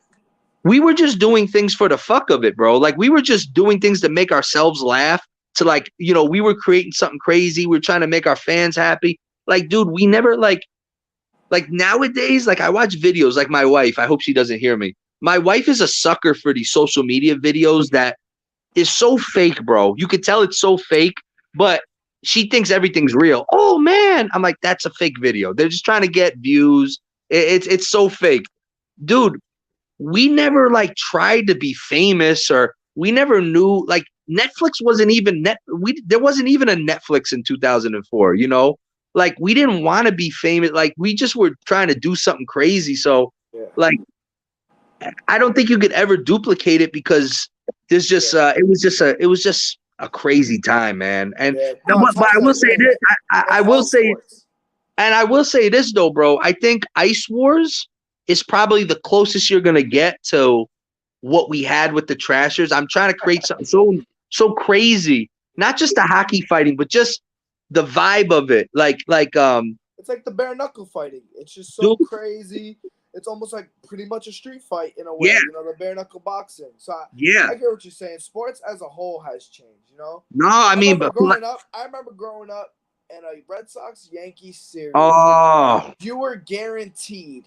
Yeah. At minimum, 2 fights in a 3-game series. Even in the stands, bro. Two bench clearing brawls. But bro, even at minimum, you might get one each game. But dude, even in the stands back then, it was like it was like gang warfare, bro. Like it was bad. So half my family obviously is here in Mass. I got another half born and raised in Brooklyn and the Bronx, and I still have a ton of family out in New York. So they come over here. Hang out with us. If the Yankees are in town, they'll want to go to a game with us. Yeah. So half of us got Red Sox jerseys on. Half of those got Yankees jerseys on, and my uncles have gotten it rocking at Fenway before. Yeah, man. Yeah, man. But listen, man, it's I remember. We're like, dude, from Danbury, Danbury's such a weird place because we're Connecticut, but we're so close to New York. Like, it takes me about 45 minutes to get to Yankee Stadium. And dude, honestly, like going to those games as a kid, it was so nuts, man. Those Yankee Red Sox games were literally like you were like in a gang war, bro. Like it was not like it that was anymore. crazy. Like the players genuinely hated each other for the simple fact that you were just a fucking Yankee and you were a Red Sox player. Bro, but you know what? Don't you kind of miss that a little bit? I stopped watching baseball, not for the simple, so I just, for me, it's not fast paced anymore. Yeah. Sitting there for 3 hours and, I just feel like you don't have any more, like, Sammy Sosa, Mark McGuire, Manny Ramirez, David Ortiz, blasting 45, 50 home run, clutch, but teams where they genuinely just didn't fuck with each other. Dude, and you know what? I'm not going to say I'm a violent person, but I grew up in a violent sport, so I like to see, But you know what? Like, I try to explain to people, like, back in the day, like that's how sport, like, you know what I tell people? We're in like the jersey swap generation, right? Like after the game, guys, here's my jersey. Let me get your jersey. Dude, back in the days, bro, like you guys didn't even want to shake hands. No, man, I'm not your friend. I remember vividly.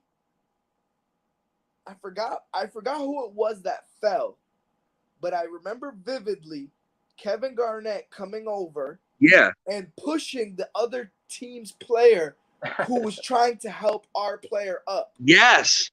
Our player fell on the Celtics. Another team player was trying to help him up, and Kevin Garnett pushed him like, "Nah, fuck you, I got him." Nah, don't touch my teammate. Don't help him up. I got him.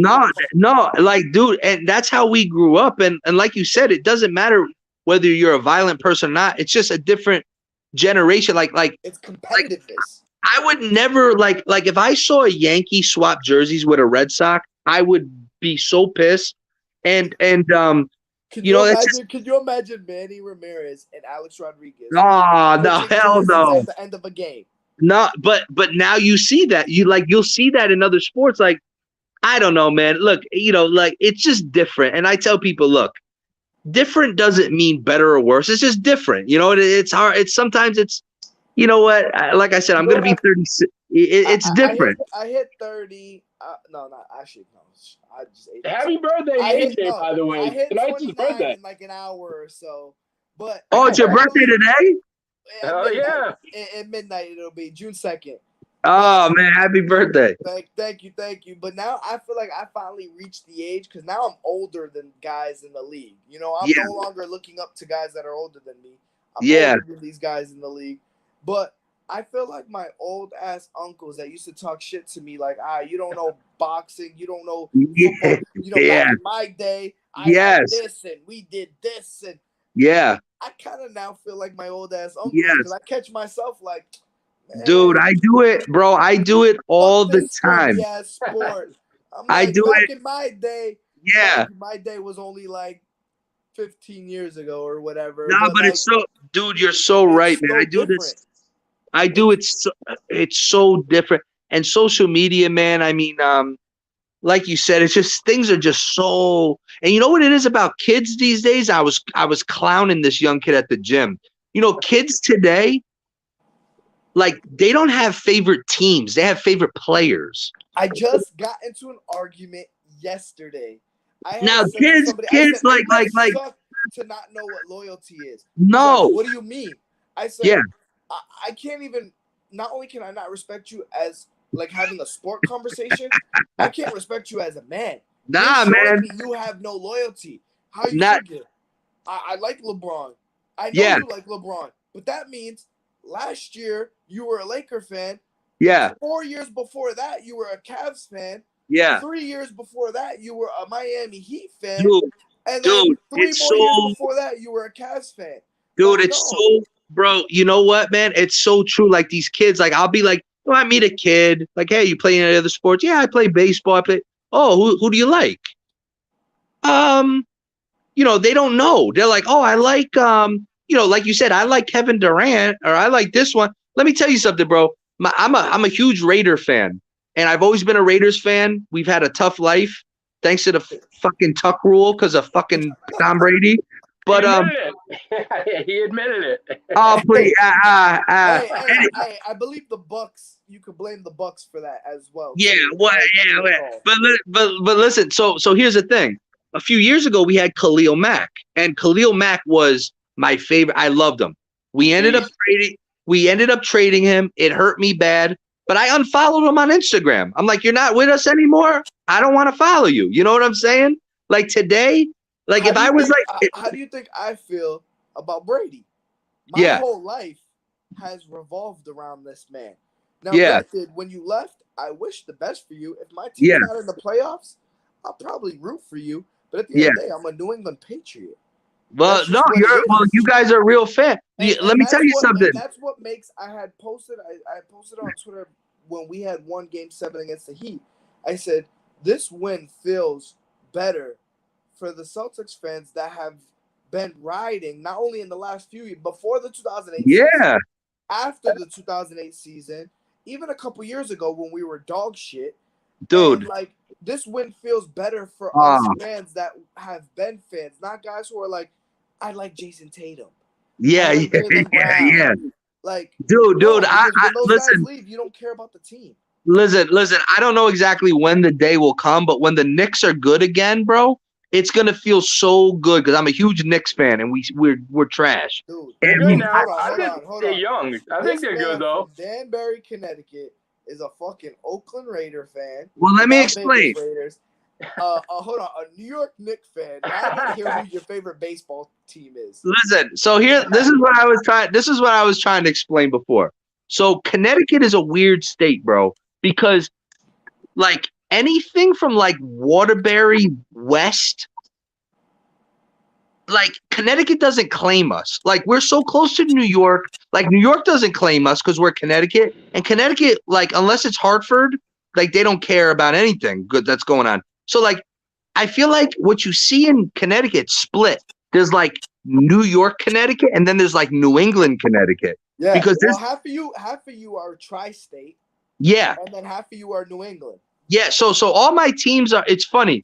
All my teams are New York-based teams except football. And now, how it happened with football was, growing up, I remember we were playing, like, dude, God, it had to be like 1993 or 4 when we started playing video games. And I don't know if Madden was even Madden at the time, but, everyone around here would either be the Giants or the Jets. And you couldn't be, so if I wanted to be the Giants and you wanted to be the Giants, we'd have to rock, paper, scissors, shoot to see who was the Giants. I'd always lose. So finally, I was just like, you know what? I'm just going to pick a different. I like the Raiders colors, the silver and black. Dude, that's literally how it started. I just started following them, before DirecTV. And, I just became a Raider fan. And, You like the bad boys. You like the villains. Yeah. And then when I started learning about, like, their history, I'm like, oh, yeah, this is the team right here. And, it's funny, man. You know what's weird about football, bro? Everyone around here, like in Danbury, like baseball, basketball, hockey, it's all New York-based teams. But football, like, people love teams from all over in football. Like, my mom is a diehard Steeler fan. I don't know why. My dad is a New York Giant fan. One of my best friends is a Cowboy fan. He makes me sick. It's like, but dude, it's crazy around here. Like, but yeah, it's funny when you ask a young kid today, like, who's your favorite team? They don't know what to tell you. Steph Curry. Oh God, if I hear one, Steph Curry. Oh my God. Oh man. Honestly, my little brother, like, made me want to throw up the other day. Like, he shot trash. He was at my house. He shot trash into my trash bucket and was like, Curry. I just thought as a kid, like, we'd be like Kobe, like, yeah, or like, Well, now you go to like you go to youth basketball games now. They're only shooting from half court. You know what I mean? Like, I'm like, dude, drive to the hoop. You know what I'm saying? Like, dude, it's crazy, man. Like boxing, game changers, Yeah, it's.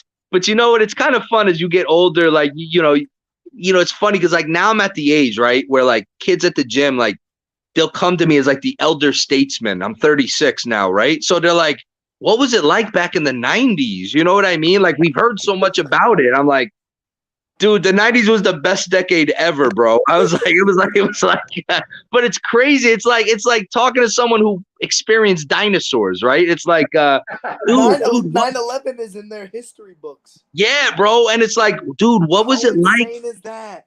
Bro, they're like, what was it like the year 99 going into 2000? I'm like, yeah, we all thought everything was gonna end, you Y2K, and but bro, it's funny, man. I kind of like this mid-30s age. It's kind of fun because it's like, it's kind of cool to look back. But if you look back too far, man, you'll depress yourself because you'll miss a lot of those times and, like, how simple it was. And man, it's like, man, the world is so fast and crazy nowadays, like, compared to, not even that long ago, bro. I mean, even what's weird? For such a now way softer generation, the lack of empathy and humanity that we had is kind of mind-boggling. For such a soft, sensitive generation where everyone, you can't say this, you can't do that, but, like, you see a dead, like, I know, like just recently, actually probably like 2 days ago in Worcester, a man in a wheelchair was crossing the street and he got hit. And people actually recorded this man's dead body. Dude, you know what it is, bro? Getting help, they recorded this man's dead body and posted it on Facebook, like, driving by. So, like, many different videos, not just one person, many different videos of that. And it was like, where is our where's our empathy? Where's our respect for that person's family? Nah, didn't even know this happened. Yeah, it's so weird out there, man. It's like, I go to my gym, I come home, I go to my mom's, and that's really about it, man. It's weird out there. And you know what it is too, bro? People are so desensitized to things because everything's on the internet. like young kids are seeing dead bodies and they're like, oh, all right, it's a dead body. Like, dude, back in the day, you'd see that in a horror movie and you couldn't sleep for a week. You know what I mean? Now it's like For real, like you yeah. just said, man. We're a tougher generation, but we had respect. We also Yeah. had empathy. I felt like Yeah. there was more humanity in people versus now Yeah. where it's like everything's a fucking video game. Nah, Like, it's oh dude. shit, I just killed somebody over an argument. I just shot Yeah. him right here. Broad Dude, daylight, it's such a wacky you know? it's such a wacky world, man. But you know what? At the end of the day, like all you could do is just try to adjust, do the best you can, and like you said, you have a son, you just teach the people you can around you, and you hope they do it for other people. That's all you could do, man. Speaking of teachings, speaking of sons and stuff like that, to touch a little bit before we wrap everything up on your documentary, your relationship with your father was huge. Yeah. Very similar to me and my dad. Yeah. Loving, wanted the world for you, as you could see in the documentary.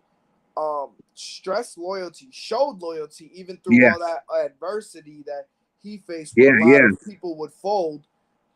How did that mold you into who you are today, and how is your relationship today?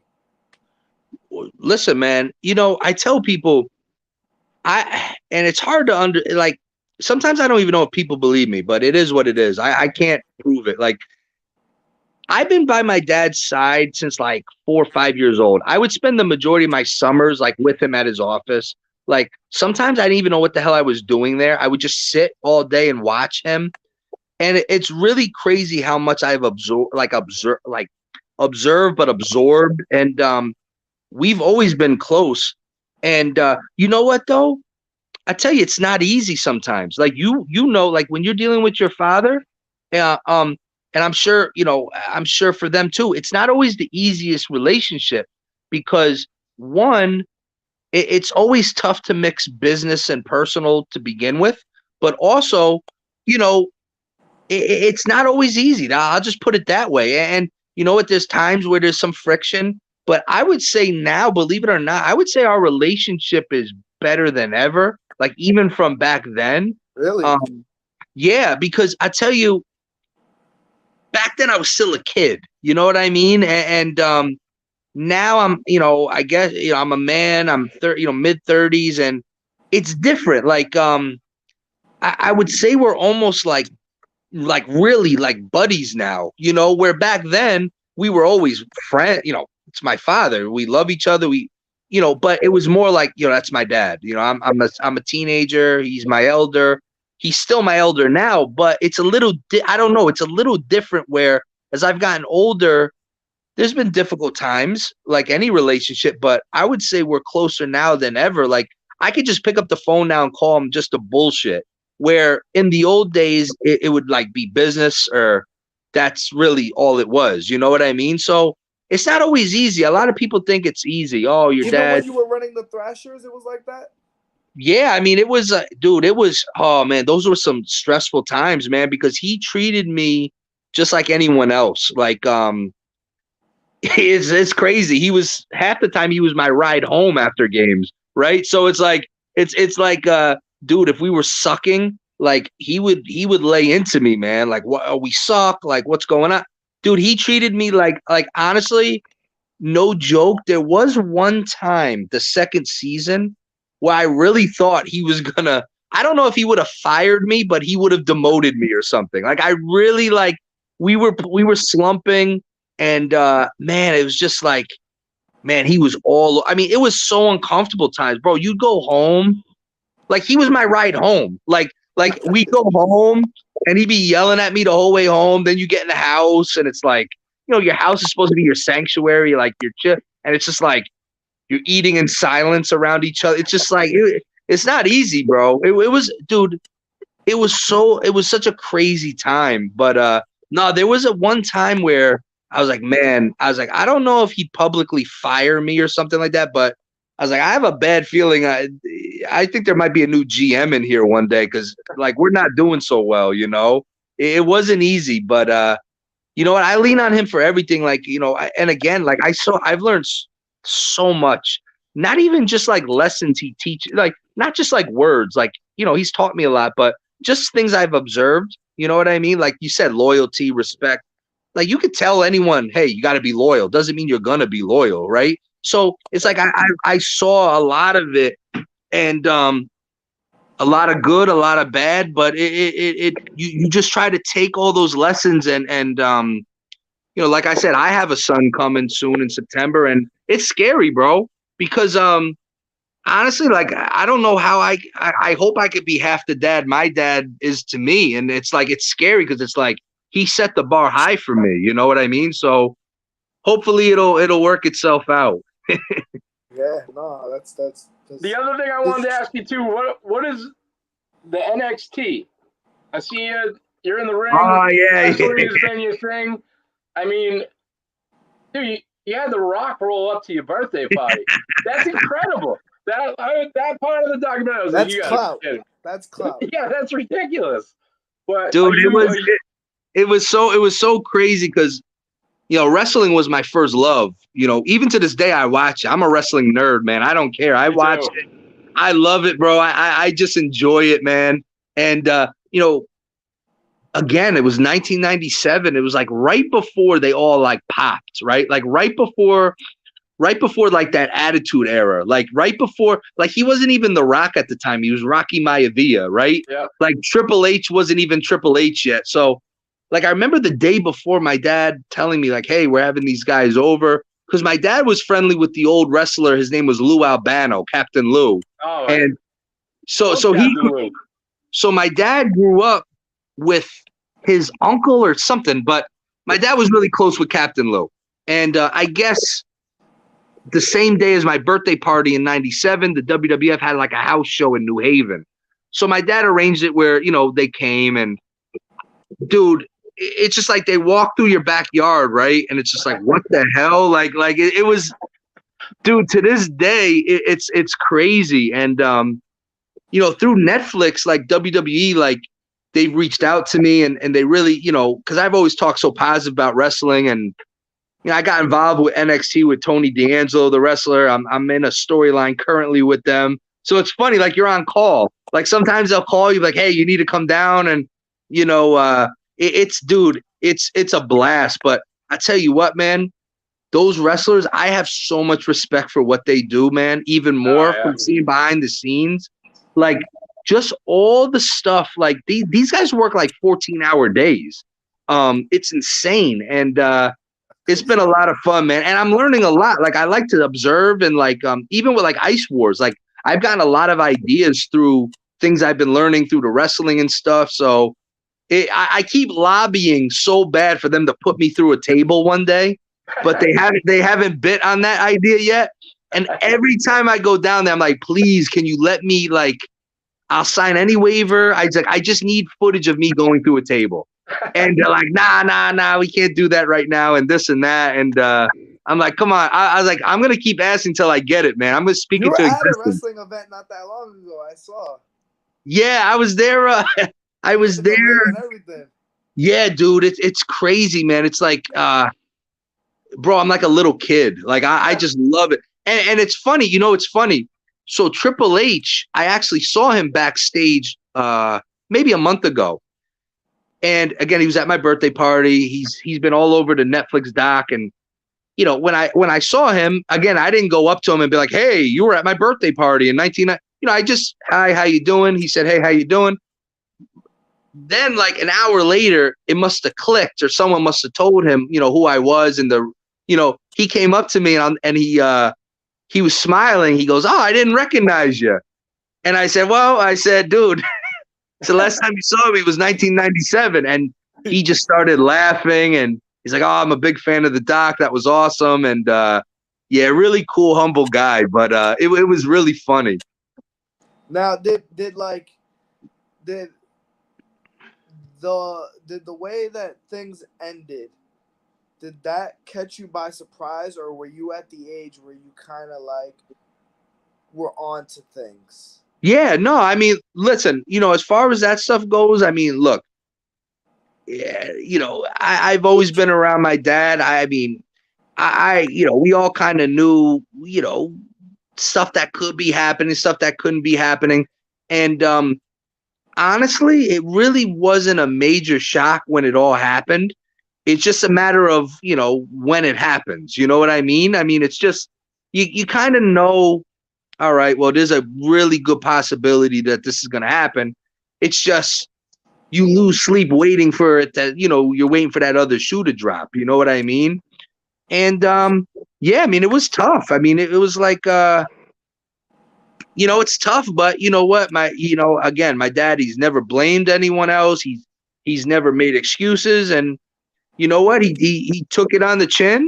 So it was probably easier for you to like brace for the hit because you knew what was going on. Versus like you be completely oblivious, having no idea, and all of a sudden your hero is just being accused of all this stuff, and it's like, what? Well, oh, his phone might have died. Yeah. Fuck. You want to text him up? See if he's off. We can wait for him. Yeah.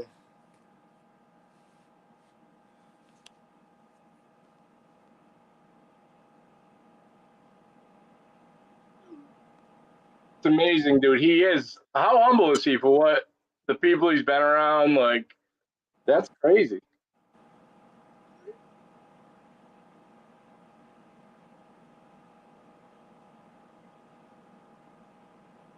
He said, damn, the stream just shut off on me. But, so that means his phone didn't die at least.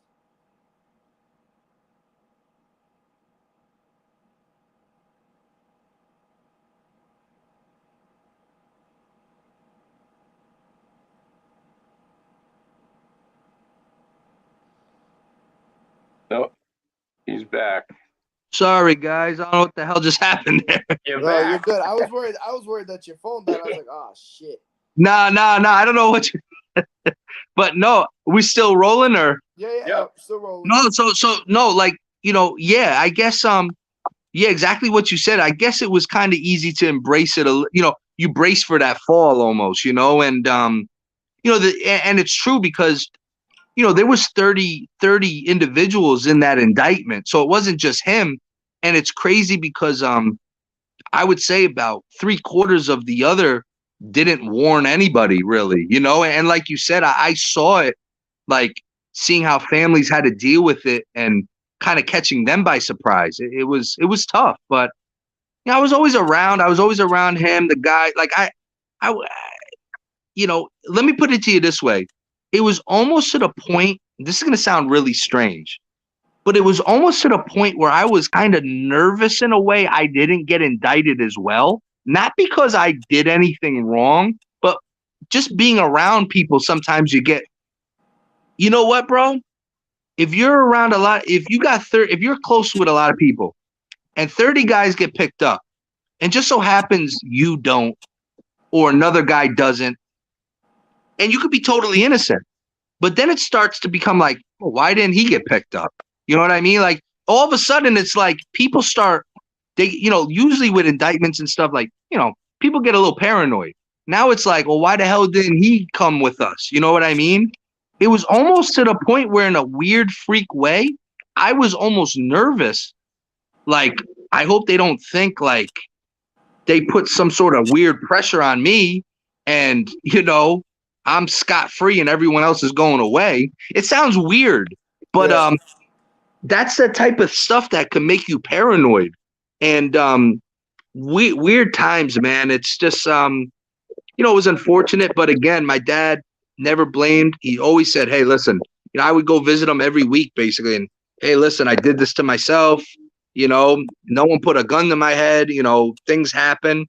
And you know what, man? I just total respect. I mean, you don't see things like that anymore, I mean, accountability. We're in the Tekashi 69 era. Well, listen, man, you're driving down the street, you throw a gum wrapper, a guy will start telling on you if he got picked up for throwing an apple out the car. He's going to start telling on, you know what I mean? And look, I'm not condoning illegal activity or people doing this or that. But listen, you know what? I don't really like the pity party stuff. Guys get arrested. 99% of them know what they're doing. You know, granted, there's a lot of innocent people. That's where my issue is. It's like, all Yeah. right, if you're hanging out with so and so, you're a good person, you're not doing anything, and something illegal happens, you're around, and it's like, I'm not necessarily saying like tell on the person, but like, you know, they should come clean for whatever they did, whatever. Yeah. You know? But if you're choosing a certain life, you know what comes with it, whether Absolutely, you're guilty man. or innocent. You know what comes with it, so you have to take what comes with it on the chin. No, and I agree, and it sounds kind of cold at times, but I tell people all the time, like, listen, man, you know, people aren't stupid. Like, you know right from wrong. Like, you know what I'm saying? Like, you know, and look, you know what? It's funny because you could, you know, you could be the most squeaky clean person in the world, but you know, you could walk into a room and know something's off. You know what I mean? Like, everyone has those intuitions. Like, I don't, you know, so yeah, I agree, man. Like, these guys, you know, a lot of people know what they're getting, you know, you gotta. That's what I'm like, you know, like Takashi tries to do the pity pat thing where like, oh, they were like fucking on my baby mom. They were trying to set me up. They were robbing me for my money. Okay, you know, that sucks and all. But if you were completely innocent in this situation, then it's like, okay, I can see why you did what you did. But you chose, like, the gang life didn't find you. You found them in a way. And like, you were also funding full blown hits on people. Like, your hands aren't clean. So regardless of what they're doing, like, you know what you were doing. I tell everyone, man, you are who you surround yourself with. You know what I mean? Like not saying like, look, you could surround yourself with 5 millionaires. Doesn't mean you're going to be a millionaire, but what it means is you're going to walk a certain way. It's going to rub off on you. If you're running around with 5, you know, clowns, you know what I mean, doing drugs or this and that, not saying that's what you're doing, but you know what? That all rubs off on people. You know what I mean? And you know, I tell these young kids too. I said, listen, it's not fair, but people are prejudiced. Doesn't mean they're racist, but people prejudge. I prejudge things all the time. I'm not a racist, but I'm prejudiced of what things I see. I just judge it prematurely, you know? And I tell these kids, look, what you project is what people expect. Like, if you're walking around looking like a dumbass, like, and you may not be a dumbass, but if that's what you're projecting yourself, that's just what people are going to expect, and you're going to have to prove otherwise. You know what I mean? 100%.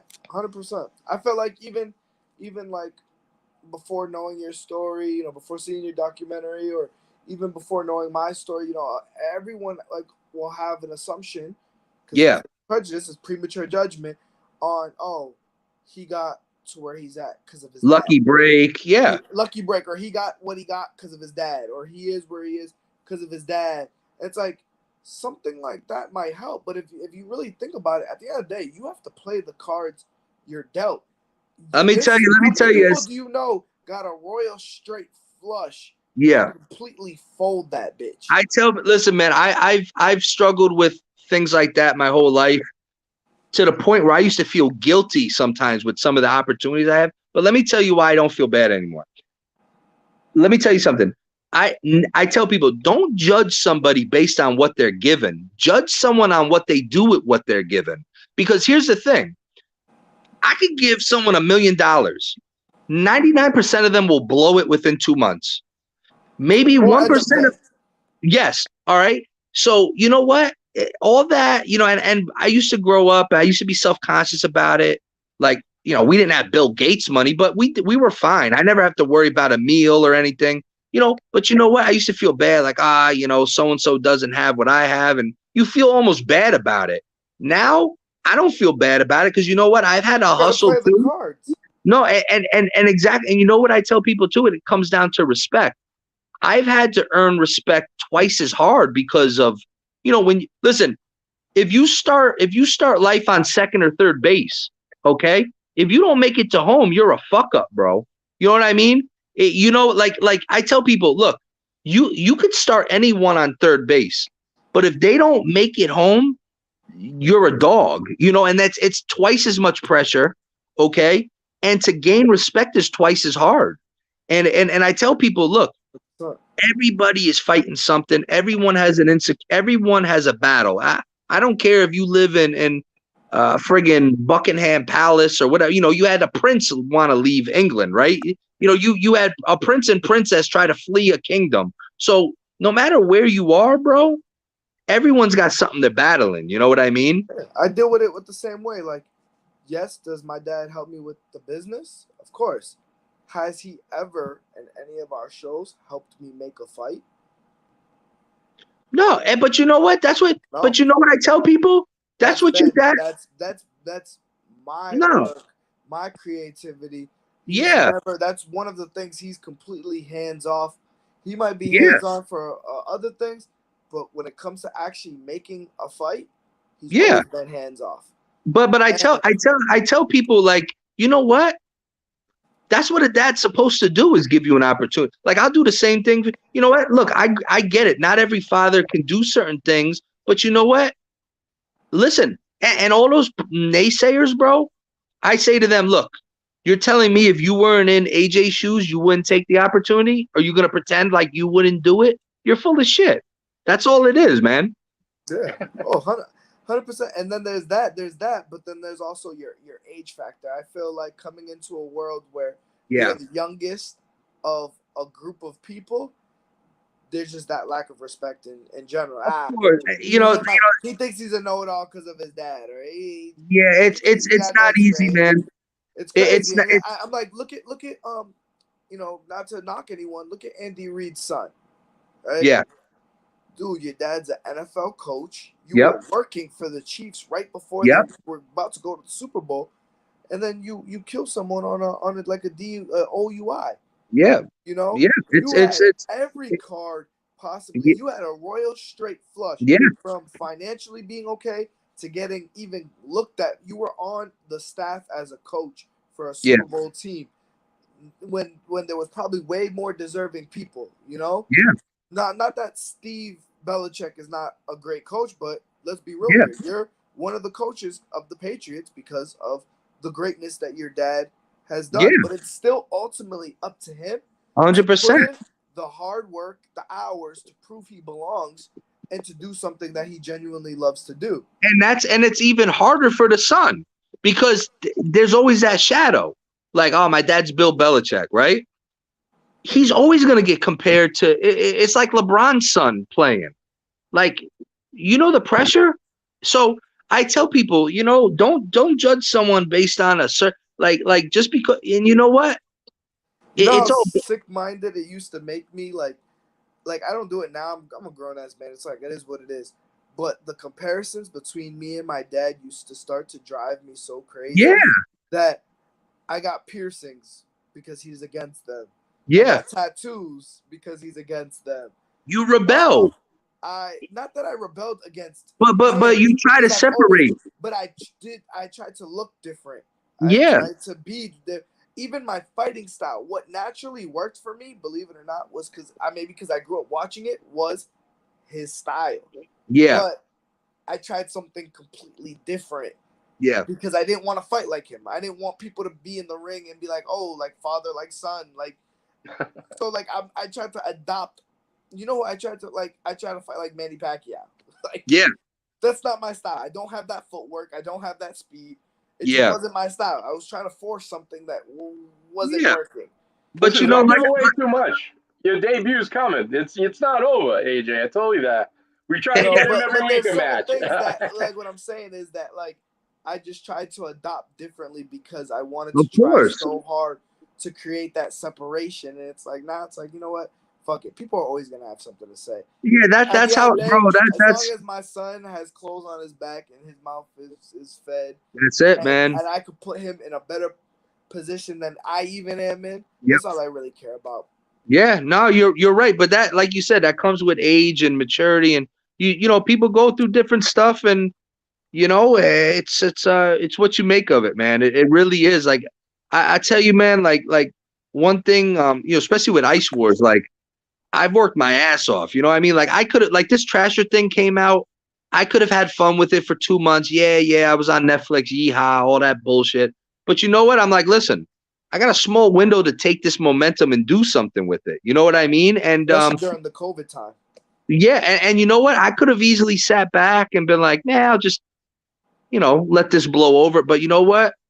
You hustle, man. You try to make something, and we'll see what happens with it. But yeah, I get what you're saying, man. I totally understand. It was great talking to you, bro. As always. I don't know if Mike's got anything to add on to it. I got one last question. Do you still talk to the commissioner from the UHL? Yeah. So yeah, every once in a while, he's so funny, man. I still call him Mr. Brosal. I thought he was the best in the documentary. I thought he was the best in the whole thing. He was the way he narrated things, the way he told stories, it was so spot on. And yeah, every once in a while, he lives in Vegas now, I think. And yeah, every once in a blue moon, we'll reach out to each other. Even my dad still talks with him here and there, but great guy, man. He was by far, that was the hardest I laughed through the whole thing when he was like, man, they were bad. He's like, oh, you bald fuck. Like, I was talking about 102. Dude, I cried. One of my favorite moments was like, it was the equipment manager. Like, T-Bone, yeah. Were you fucking with their shit? During the Wingfield fight at the end, when he was like, it was fucking beautiful. Or you don't fuck with Mr. Dilla after like dude got slapped. You don't fuck with him. You don't talk to him like that. Oh man, yeah, just characters, man. It's just, and it's crazy. Like we were talking about earlier, man. It's just like it was such a different time back then. It's hard to imagine that type of shit now. It really wasn't that long ago. It's just crazy times, man. The world evolved quick. Yeah. Oh yeah. Doubt, Anyone you want to shout out, AJ, before we head out?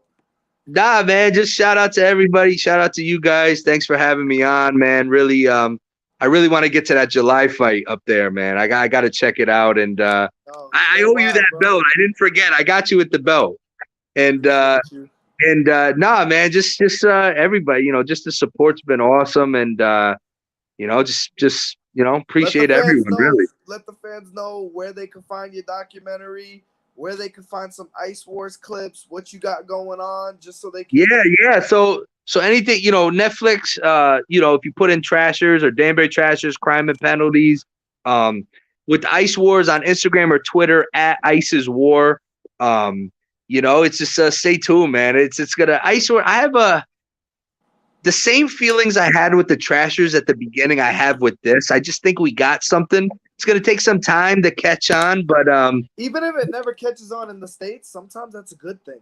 Sometimes I tell you, there's more money overseas. Think about how many guys, like for example, just not to get off topic, but like, I'll just throw a random, let's say Method Man and Redman. Yeah. They can't sell out the Palladium. Yeah. But you fucking booked them in Germany. Yeah. And they got 10,000 people there. It's insane. I don't know what it is. Mike Tyson fucking have him hit a heavy bag in Germany, and half the country's there. Yeah. Watch him hit a heavy bag. It's true, man. You know what it is? You're right, man.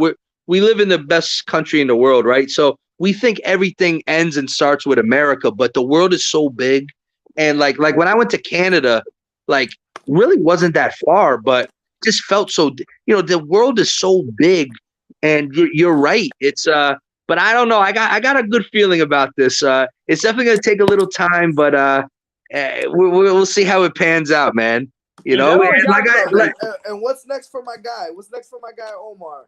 He's been out the race for a little bit. Like I was saying before, COVID took a lot of steam out of everyone, obviously, and we've just, what it is. Like I was saying before.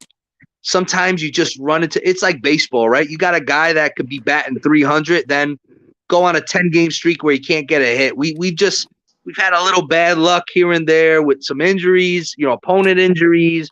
We had a fight with a guy, kid out of Ireland. He had a mess up with his travel stuff. So we're getting there. We're you know, he's been training, and you know, he'll be back soon, man. I really and sometimes it's a blessing. You know what?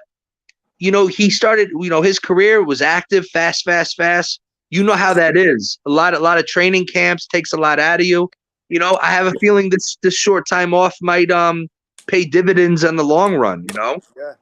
It pays for injury recovering the body, but sometimes it makes that hunger come back. Like, damn, I actually fucking missed this fighting shit. Yeah. Yeah. Like the It all goes it brings the like hunger back. no, I tell these guys, you know, especially the amateurs that want to go pro. I'm like, listen, the pros, you are gonna hate the pros, man. It's not fun. Unless Enjoy you're the amateurs. unless you're a natural born charismatic ticket seller, Yeah. you're gonna hate it because you're gonna. No, and I tell quick. them, I said, listen, enjoy the amateurs, enjoy the experience. I said, when you go pro, man, you know, they go through these roller coasters. You know, I want to do it, I love it. Then it's like, fuck this. I could just work at McDonald's type of thing. And then it's just how you just got to learn how to manage the personalities and like, you know, identify the moods. You know what I mean? When they walk in, like sometimes just the way they open the door at the gym, I know what we're dealing with, you know? 100%. Phenomenal, man. Hey, this was a great one, fellas. Thank you for coming on, AJ. It was good seeing you and talking to you. It's been a while. I know, man. Thank you guys so much. And definitely anytime, man. Very nice to meet you, my man. I knew this was going to be phenomenal. AJ, I was like, man, is there any possible way? He's like, I think so. I said, No, anything, man. AJ, that's my guy. I felt confident about it at first. I'm like, you know what? That's my guy. I'm like, he'll but I mean, AJ's been a celebrity lately, so I know. His schedule's all time. Hey, listen. I gotta catch him at the right time. Anytime, man. You know you're my guy. Anytime, guys. It's nice to meet you too, man. Nothing but love for you, AJ. Yeah, man. Anytime, guys. On the wedding, the fresh wedding, and the newborn coming soon. Congrats. I know, crazy. Well, thank you guys. Hope to talk to you. I'll keep you guys posted with everything. All right, appreciate it, my man. AJ, happy birthday. Don't get too crazy tonight. Yeah, you got 32 minutes, man. Damn. I really feel old. Thank you, guys. I really appreciate you. Take it easy. You guys be safe. All right.